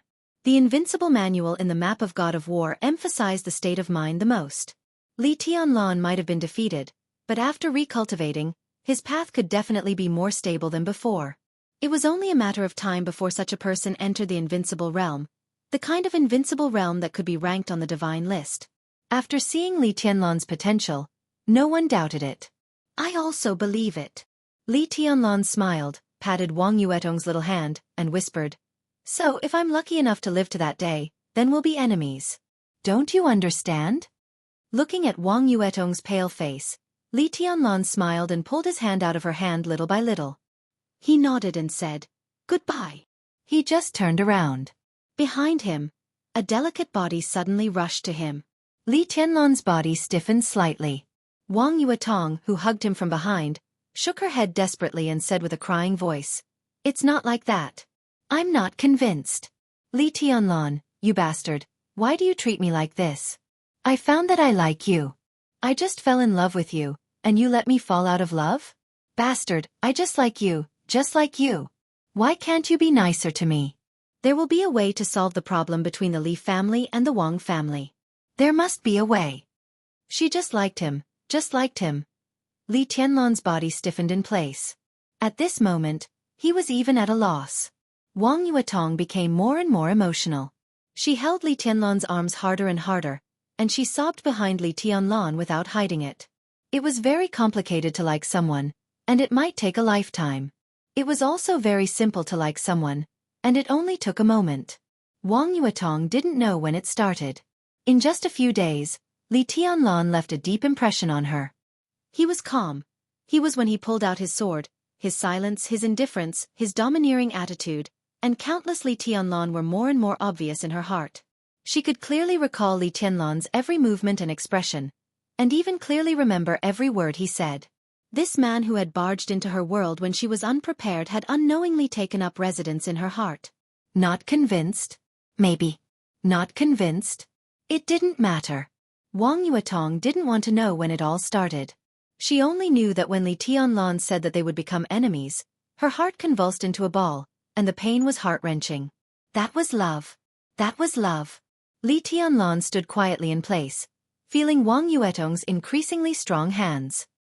He frowned slightly and said, "Let go." "I won't." Wang Yuetong held Li Tianlan tightly. The women of the Wang family of Beihai always dared to love and hate. They were not shy or pretentious. They would cry when they were sad or wronged, and they would laugh when they were happy. When they met someone they liked, they would not let go. Li Tianlan's face was cold. He grabbed Wang Yuetong's tender hands and pried them open little by little. The little princess's skin was so delicate that it seemed that a hard touch would leave a mark, but he hardened his heart and broke away from her embrace. Wang Yuetong didn't speak during the whole process, but she kept exerting force. Her face was red, and her tender hands were red and purple because of Li Tianlan's prying. She bit her lips hard, and big drops of clear tears flowed out of her eyes. She was like a pear blossom in the rain, and her eyes were hazy with tears. But she didn't wipe them, just letting Li Tianlan become blurred in her sight. Li Tianlan looked at Wang Yuetong's red and purple hands, and his heart ached for no reason. But when he thought of the conversation with Wang Tianzong just now, his expression became cold again. Although he never had any hope, after meeting Wang Tianzong, he clearly knew that everything between the Wang family of Beihai and the Li family, including the hundreds of years of friendship, was over. There was no going back. If he and Wang Yuetong were together 20 years ago, it would be a good story for the whole Southeast group. But today, 20 years later, they were together, which was an ill-fated relationship. Looking at Wang Yuetong's sad, helpless and pitiful face, Li Tianlan's heart trembled slightly. He raised the corner of his mouth and suddenly smiled brightly. Since they couldn't be even, and they couldn't even be strangers, then they should hate each other. It was much better than being entangled now. He stepped forward, reached out, and wiped the tears for Wang Yuetong. Wang Yuetong sobbed silently and stubbornly looked at Li Tianlan. "Do you know what you look like now?" Li Tianlan laughed softly, and his tone was soft. His heart seemed to be slowly turning cold, and there was no warmth in it. He thought that with Qin Wei Bai, he could not care about any woman. He thought that for the Li family, he could not care about anything. But in Wang Yuetong's sad and hazy eyes, Li Tianlan suddenly found that he would feel guilty, distressed, and struggled and tangled. "You look like now," he whispered, and his whole body seemed to tremble unnaturally. "You really look like a bitch." Wang Yuetong's body trembled violently, and her teary eyes seemed to become desperate. Li Tianlan took a deep breath, and the smile seemed to be a mask engraved on his face. "You like me? It's strange. We've only known each other for a few days. And you like me? If you're not a bitch, what are you?" He removed his hands from Wang Yuetong's pale face and said calmly, "I hate bitches the most, so, get away from me." Wang Yuetong froze in place. For a moment, she seemed to become a flower without any vitality or water. Li Tianlan turned around and walked away quickly. Walking out of the garden party and along the road, the muscles around Li Tianlan's mouth kept twitching, and he became more and more angry. A gray Audi approached Li Tianlan and was about to slow down. Beep beep. The sound of the car horn sounded. Behind the Audi, a blue Porsche 718 rushed over quickly. The rider in the Audi smiled and sped up slightly. It was better to protect him secretly if he could. The Porsche stopped beside Li Tianlan and the window rolled down. Li Tianlan's heart seemed to explode for a moment. He restrained his emotions and looked at Wang Yuetong in the car. Wang Yuetong's face was still pale, but she seemed to have calmed down. She looked at Li Tianlan and said coldly, "Get in the car." Li Tianlan was stunned and opened the door to get in the car. Wang Yuetong started the car and drove fast. "Don't get me wrong. I won't continue to pester you. As you said, from now on we're even." The magma in Li Tianlan's heart was quickly extinguished after the violent surge. He nodded silently and said expressionlessly, "I can go back by myself. This is not in line with the etiquette of the Wang family of Beihai. Whether you are an enemy or not, at least now you are a guest of the Wang family of Beihai. I should send you back." Wang Yuetong said lightly. Her tone was empty and cold as if she had lost her soul. Li Tianlan stopped talking. In silence, the Porsche was getting faster and faster. It rushed into the city, out of the city, and gradually approached the Sky Academy. The last 2 kilometers of the Sky Academy was by water. There was only a small bridge for walking on the water. As the Porsche rushed all the way, the bridge was already in sight. "Senior brother." Wang Yuetong, who had been silent, suddenly spoke in a soft voice. Li Tianlan answered subconsciously. "I have imagined countless times what my first love would be like and how romantic and unforgettable it would be." She smiled gently, but tears fell from the corners of her eyes. "Now I have seen and experienced it. It turns out that all my fantasies are too beautiful. Do you know what it feels like to be called a bitch by someone you like?" She said softly, pointing at her heart with a red, purple and bruised little finger. "Here, it's all broken." Li Tianlan's heart trembled, but he did not speak. "I don't like you anymore." Wang Yuetong smiled and cried. She said softly, "I hate you. Today, after getting off the car, we are enemies." The car passed through a forest and slowed down. In the gray Audi, which had been far behind the Porsche, Horsewoman held the phone and looked at the slowing Porsche in front of her. She whispered, "Boss, he will enter the Sky Academy soon." On the phone, Qin Weibai was silent for a moment, and then said coldly, "You can come back. Come with me to Billy State later." At the same time. Inside the dense forest, the black-robed man, who had been lurking here, took the recovery potion. Feeling his more and more flexible body and stronger power, his eyes became more and more ferocious and insidious. Beside the black-robed man, Rose turned on an instrument again. On the instrument screen, several red dots were flashing slightly. 2 people are protecting him in secret. Rose glanced at the screen and said calmly, "The one in the Audi is Horsewoman, 200 meters away. The one behind her is an expert of the Wang family of Beihai, who should be the enchantress protecting Wang Yuetong, 320 meters away." There was some surprise in her eyes. "Military counselor is not here. Does this instrument work?" The black-robed man moved his body and said lightly. With the support of the recovery potion, he had recovered his peak strength of the past, and the confidence in his words was more and more obvious. "Who knows? Test subject?" But the old guy at the headquarters said it works. "It is connected to the satellite and can accurately detect the life energy around you. How terrible is the life energy of a thunder-shocking realm expert? Now it only detects Horsewoman and the Enchantress, but no third person. And the one closest to you is more than 200 meters away. More than 200 meters. The black-robed man looked at the Porsche less than 100 meters away from him and muttered to himself, too far, so far. How can you save him in time? How can you make it in time?" On the other side of the black-robed man, a slim woman wrapped in black tights put down the phone and came over. She said in a clear voice, "Do it.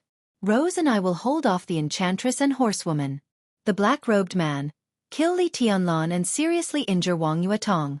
This is the second master's order. Give me 10 seconds. That's enough." The black-robed man sneered. In his sight, Wang Yuetong and Li Tianlan opened the door and got out of the car. They walked together and stretched out their hands. It seemed to be a very formal handshake. The black-robed man didn't hesitate. He rushed out of the woods like a black eagle. Lightning flashed and thunder roared inside and outside the woods. A large amount of dazzling lightning burst out. The black-robed man's figure seemed to have become blurred in the lightning all over the sky. Horsewoman, who was ready to turn the car around, changed her face dramatically. She broke through the windshield in the car and sprinted forward at full speed. In the rear, the enchantress, who was a little slower, also noticed the situation. She was like a phantom, charging at full speed.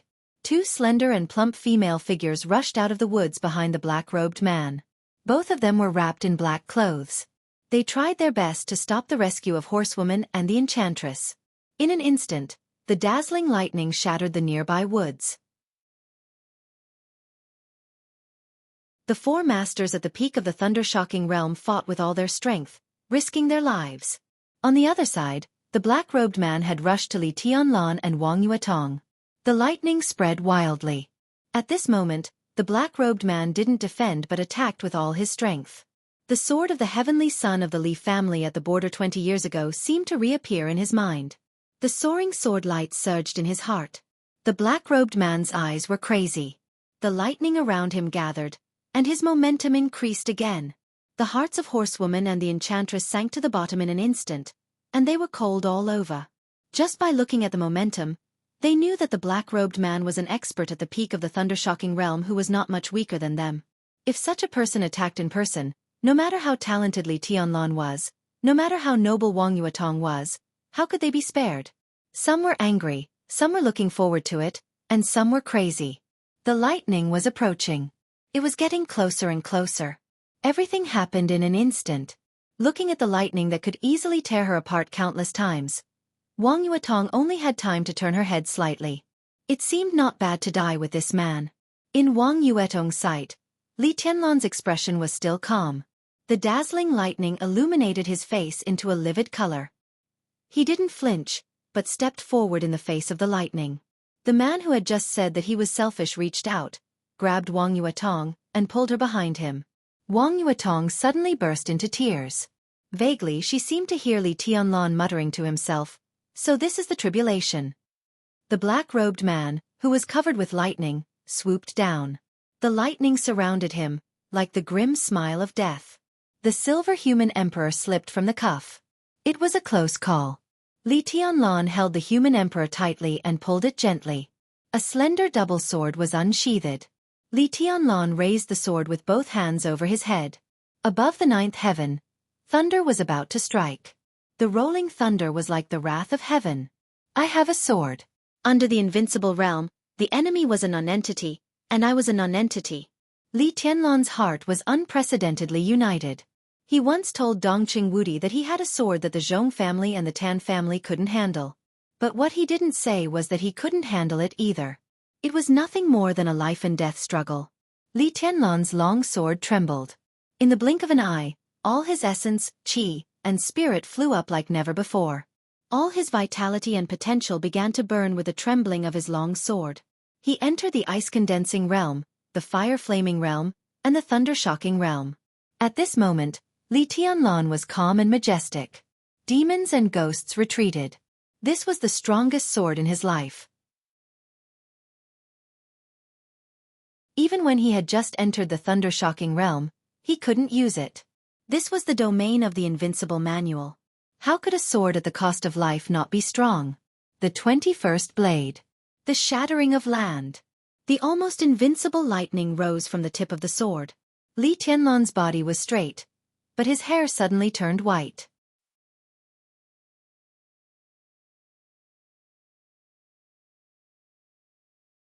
Chapter 81. Please subscribe. I only need 6 or 7 yuan a month at most. It's just the price of a pack of cigarettes. Please support me as much as you can, thank you. The wind blew and the clouds moved. There was a sudden thunder. No one could describe this sword move. The sword light seemed to turn into thunder, rising from the tip of the sword and rushing to the sky hundreds of meters high.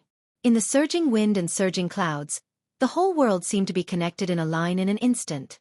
This was not a sword move at all, but a momentum that seemed to burst out crazily. This was a sword move at the cost of life, the most extreme sublimation and release of essence, qi, and spirit. Li Tianlan's expression was calm, his eyes were dead and gray, and the light also became dim. This sword move seemed to have gone through decades of time. His hair turned white in an instant. His face did not change, but he gave people a feeling that he had completely aged and was almost non-existent. Only the overwhelming sword chi was still raging and surging. It was endless. The lightning in front of the black-robed man was like a firefly in front of the bright moon, dim and lightless. He was still sprinting at full speed, but his pupils contracted completely, and his expression was terrified. In front of him, Li Tianlan seemed to have completely disappeared. In all his senses, there was only a sword that seemed to be able to easily smash everything in the world. The majestic sword intent appeared suddenly like a storm, but it was natural. With Li Tianlan as the center, all the air around him began to twist and shake like never before. Li Tianlan stood with his sword, but his whole body became more and more erratic. The world was in front of him. I was outside the world. 21st Blade. The Shattering of Land. This was not a simple move, but more of a kind of spirit and momentum that went forward bravely, fearlessly, ignored defense, and dared to smash everything. He concentrated everything on the sword and really, completely broke out. At this moment, when he was still fearless in a desperate situation, Li Tianlan suddenly realized the meaning of the existence of this sword move. Kill the enemy, kill himself, shatter the mountains and rivers, shatter the world, and go forward. Everything happened in an instant. The thunder light between heaven and earth was completely formed. Wang Yuetong, who was behind him, suddenly took a step forward and gently but firmly hugged him from behind. She chuckled and said, "I'm being cheap again, but I'm willing." "No!" In the distance, the enchantress's almost heart-wrenching scream suddenly sounded. The sound came through the air. The sword light could topple mountains and overturn oceans. The figures of Li Tianlan and Wang Yuetong had completely turned into lightning. The sword intent between heaven and earth condensed, carrying the pride and majesty of the Li family for hundreds of years. The figure of the black-robed man had already appeared in front of Li Tianlan. In the face of the majestic sword light that almost reached the invincible realm, he had no choice, and his eyes became more and more crazy. He attacked. Attack! The sword light fell. Seal! In the distant sky, a low voice suddenly sounded. The voice was not loud, but it seemed to reverberate in the depths of everyone's heart. It was low and hoarse, like the mumbling of the Grim Reaper. Everything in the surroundings seemed to freeze in an instant. All of a sudden, the figures of Li Tianlan and Wang Yuetong became clear, as if they had lost contact with the sword intent of the Shatter of Land. The lightning on Black Robe's body also stopped for a moment. The black-robed man was not surprised but happy, even ecstatic. He could not see anything behind him, but Li Tianlan was only 3 meters away from him. Now he felt that Li Tianlan seemed to be temporarily disconnected from the sword. This was simply the best opportunity for him. It would only take 1 second to kill him and escape unscathed. The lightning around Black Robe suddenly expanded. Without hesitation, he attacked with all his strength. Instant! The deep and hoarse voice in the distance softly murmured again.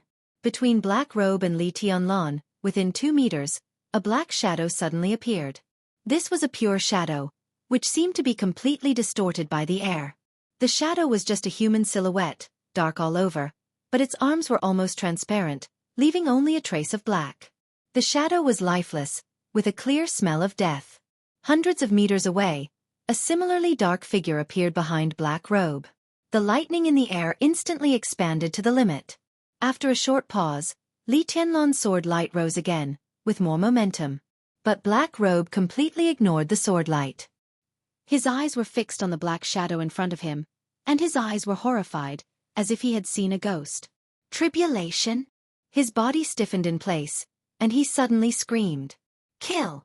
The low and hoarse voice continued to ring, but it became more and more gloomy and cold. Behind Black Robe, 100 meters away, the black figure raised its palm. The shadow in front of Black Robe raised its hand at the same time. The figure rushed to Black Robe. The black shadow also rushed to Black Robe. The shadow rushed through the body of the black-robed man. The figure in the distance suddenly disappeared and appeared directly in front of Li Tianlan.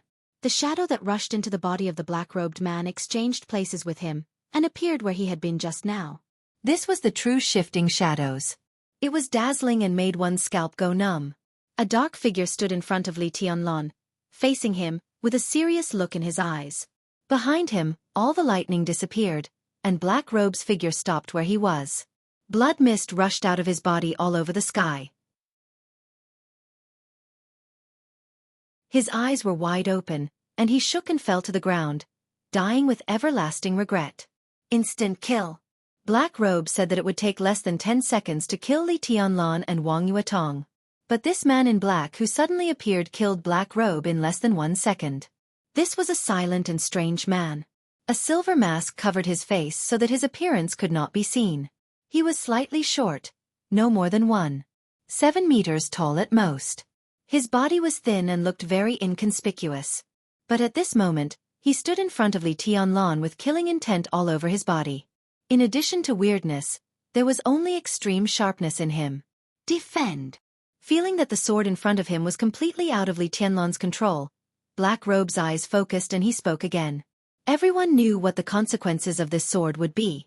This was definitely not the result he wanted. As soon as the word came out, 4 shadows appeared around Black Robe again.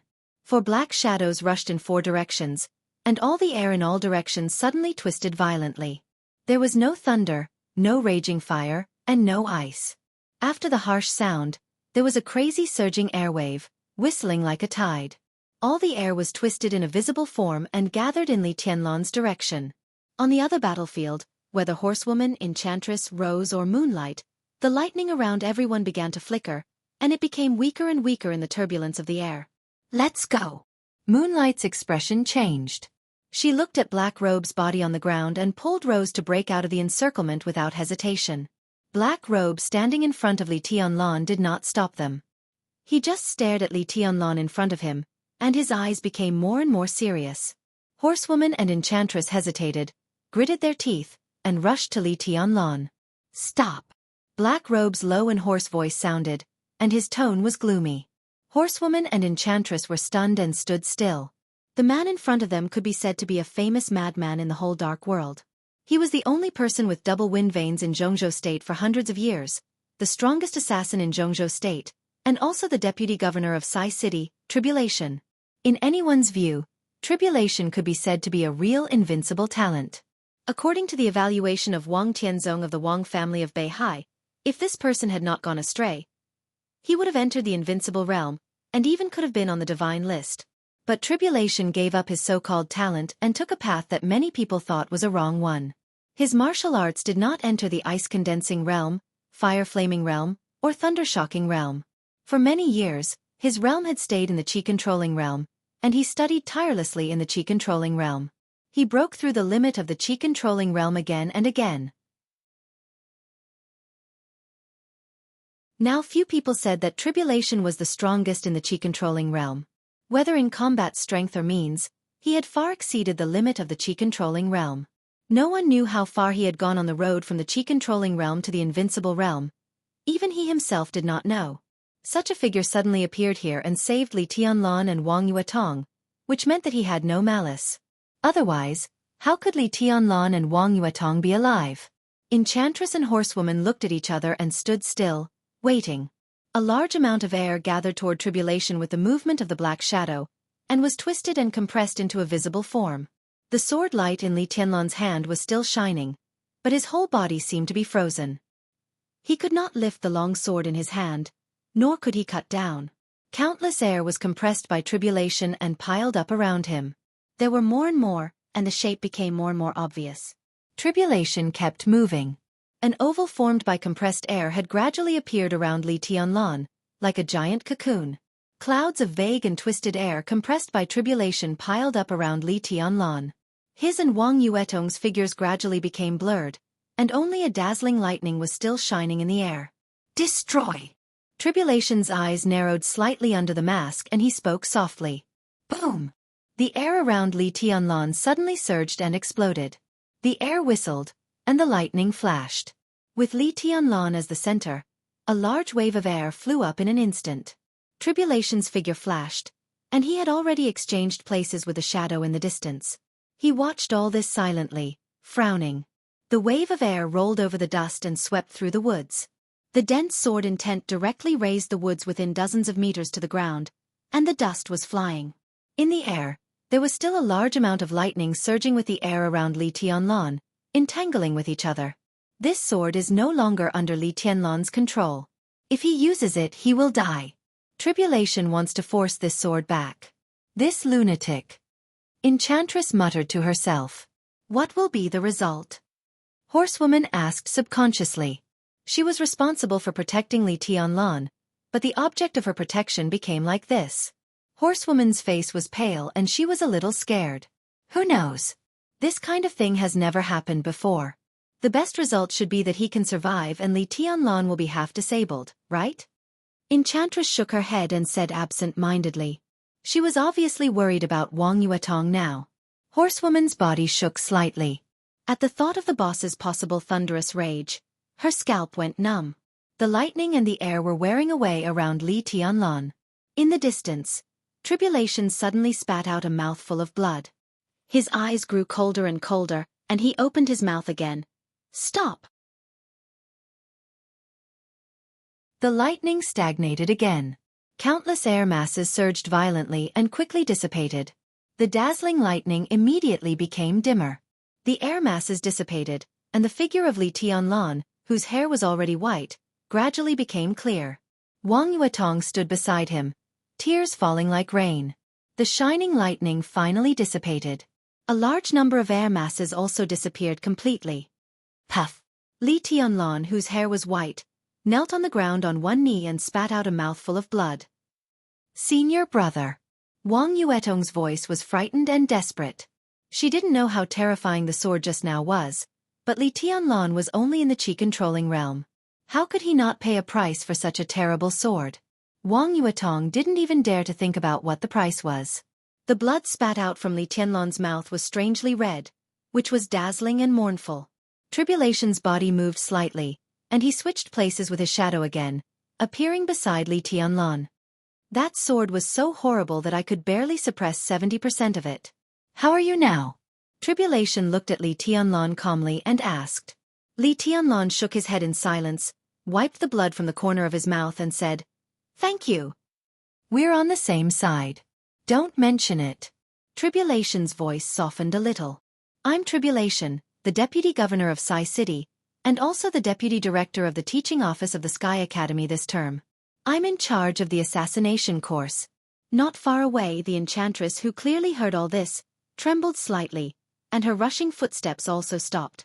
The Deputy Director of the Teaching Office of the Sky Academy this term in charge of the assassination course? How could Zhuang Huayang invite this great master who he couldn't suppress at all? Li Tianlan was also stunned. The Deputy Governor of Sai City, one of his own. He smiled. It seemed that he didn't have to worry about the position of Sai City, which seemed to be a good thing, but now he couldn't be happy in any way. How are you now? Looking at the white-haired Li Tianlan, Tribulation's eyes flashed, and he asked again, with a hint of concern in his tone that he didn't even notice. In this short time, he even talked more than he usually did in a week. Li Tianlan just silently reached out his hand. In his palm, the air was slightly twisted, and a dazzling thunderbolt bloomed in his hand, gorgeous and dazzling. Li Tianlan looked at the thunderbolt in his palm, and smiled absent-mindedly and bitterly. Under the mask, no one could see Tribulation's expression, but his eyes completely changed. At the same time, the enchantress and horsewoman changed their expressions. How could you still be in the thunder-shocking realm? Didn't you suppress it with that sword strike? Horsewoman opened her mouth subconsciously. Her voice trembled, and her face became extremely ugly. After that sword strike, Li Tianlan was still in the thunder-shocking realm, which was definitely not a good thing. After all, this was not his own realm. His physical strength still stayed in the chi-controlling realm. What did this mean? It meant that Li Tianlan's body could completely collapse at any time because it couldn't bear the power of the thunder-shocking realm. Maybe in the next second, maybe in the next minute. Li Tianlan stood up gently, nodded to Tribulation, and said again, Thank you. Tribulation was silent and didn't say a word. Li Tianlan gently turned around and looked at the Sky Academy on the other side of the water in silence. Only he knew exactly his current physical condition. The shattering of land. After all, Tribulation couldn't completely suppress that sword strike. With the release of sword energy, his vitality was also released. It was almost impossible to suppress that sword strike. It was a miracle that tribulation could suppress it. But how could he suppress his realm if he didn't completely suppress it? Now Li Tianlan still had one foot in the Qi-controlling realm, but the other foot had stepped into the thunder-shocking realm. One foot in the Qi-controlling realm, the other foot in the thunder-shocking realm. Such a situation had never happened in Zhongzhou State for hundreds of years. Announcing this reader group, 670548567, you can come here to discuss the plot. I'll inform you as soon as there's an update, and I'll tell you in advance if it's late. I'm always on call in the group. You're tuning in to the Dreamy Chapters YouTube channel. We're so grateful for your support, and don't forget to subscribe to join us on this incredible journey through captivating stories. Your generosity through donations truly makes a world of difference, as it's the primary source of revenue that allows me to expand and enhance this channel for you. Thank you from the bottom of my heart for being a part of this adventure.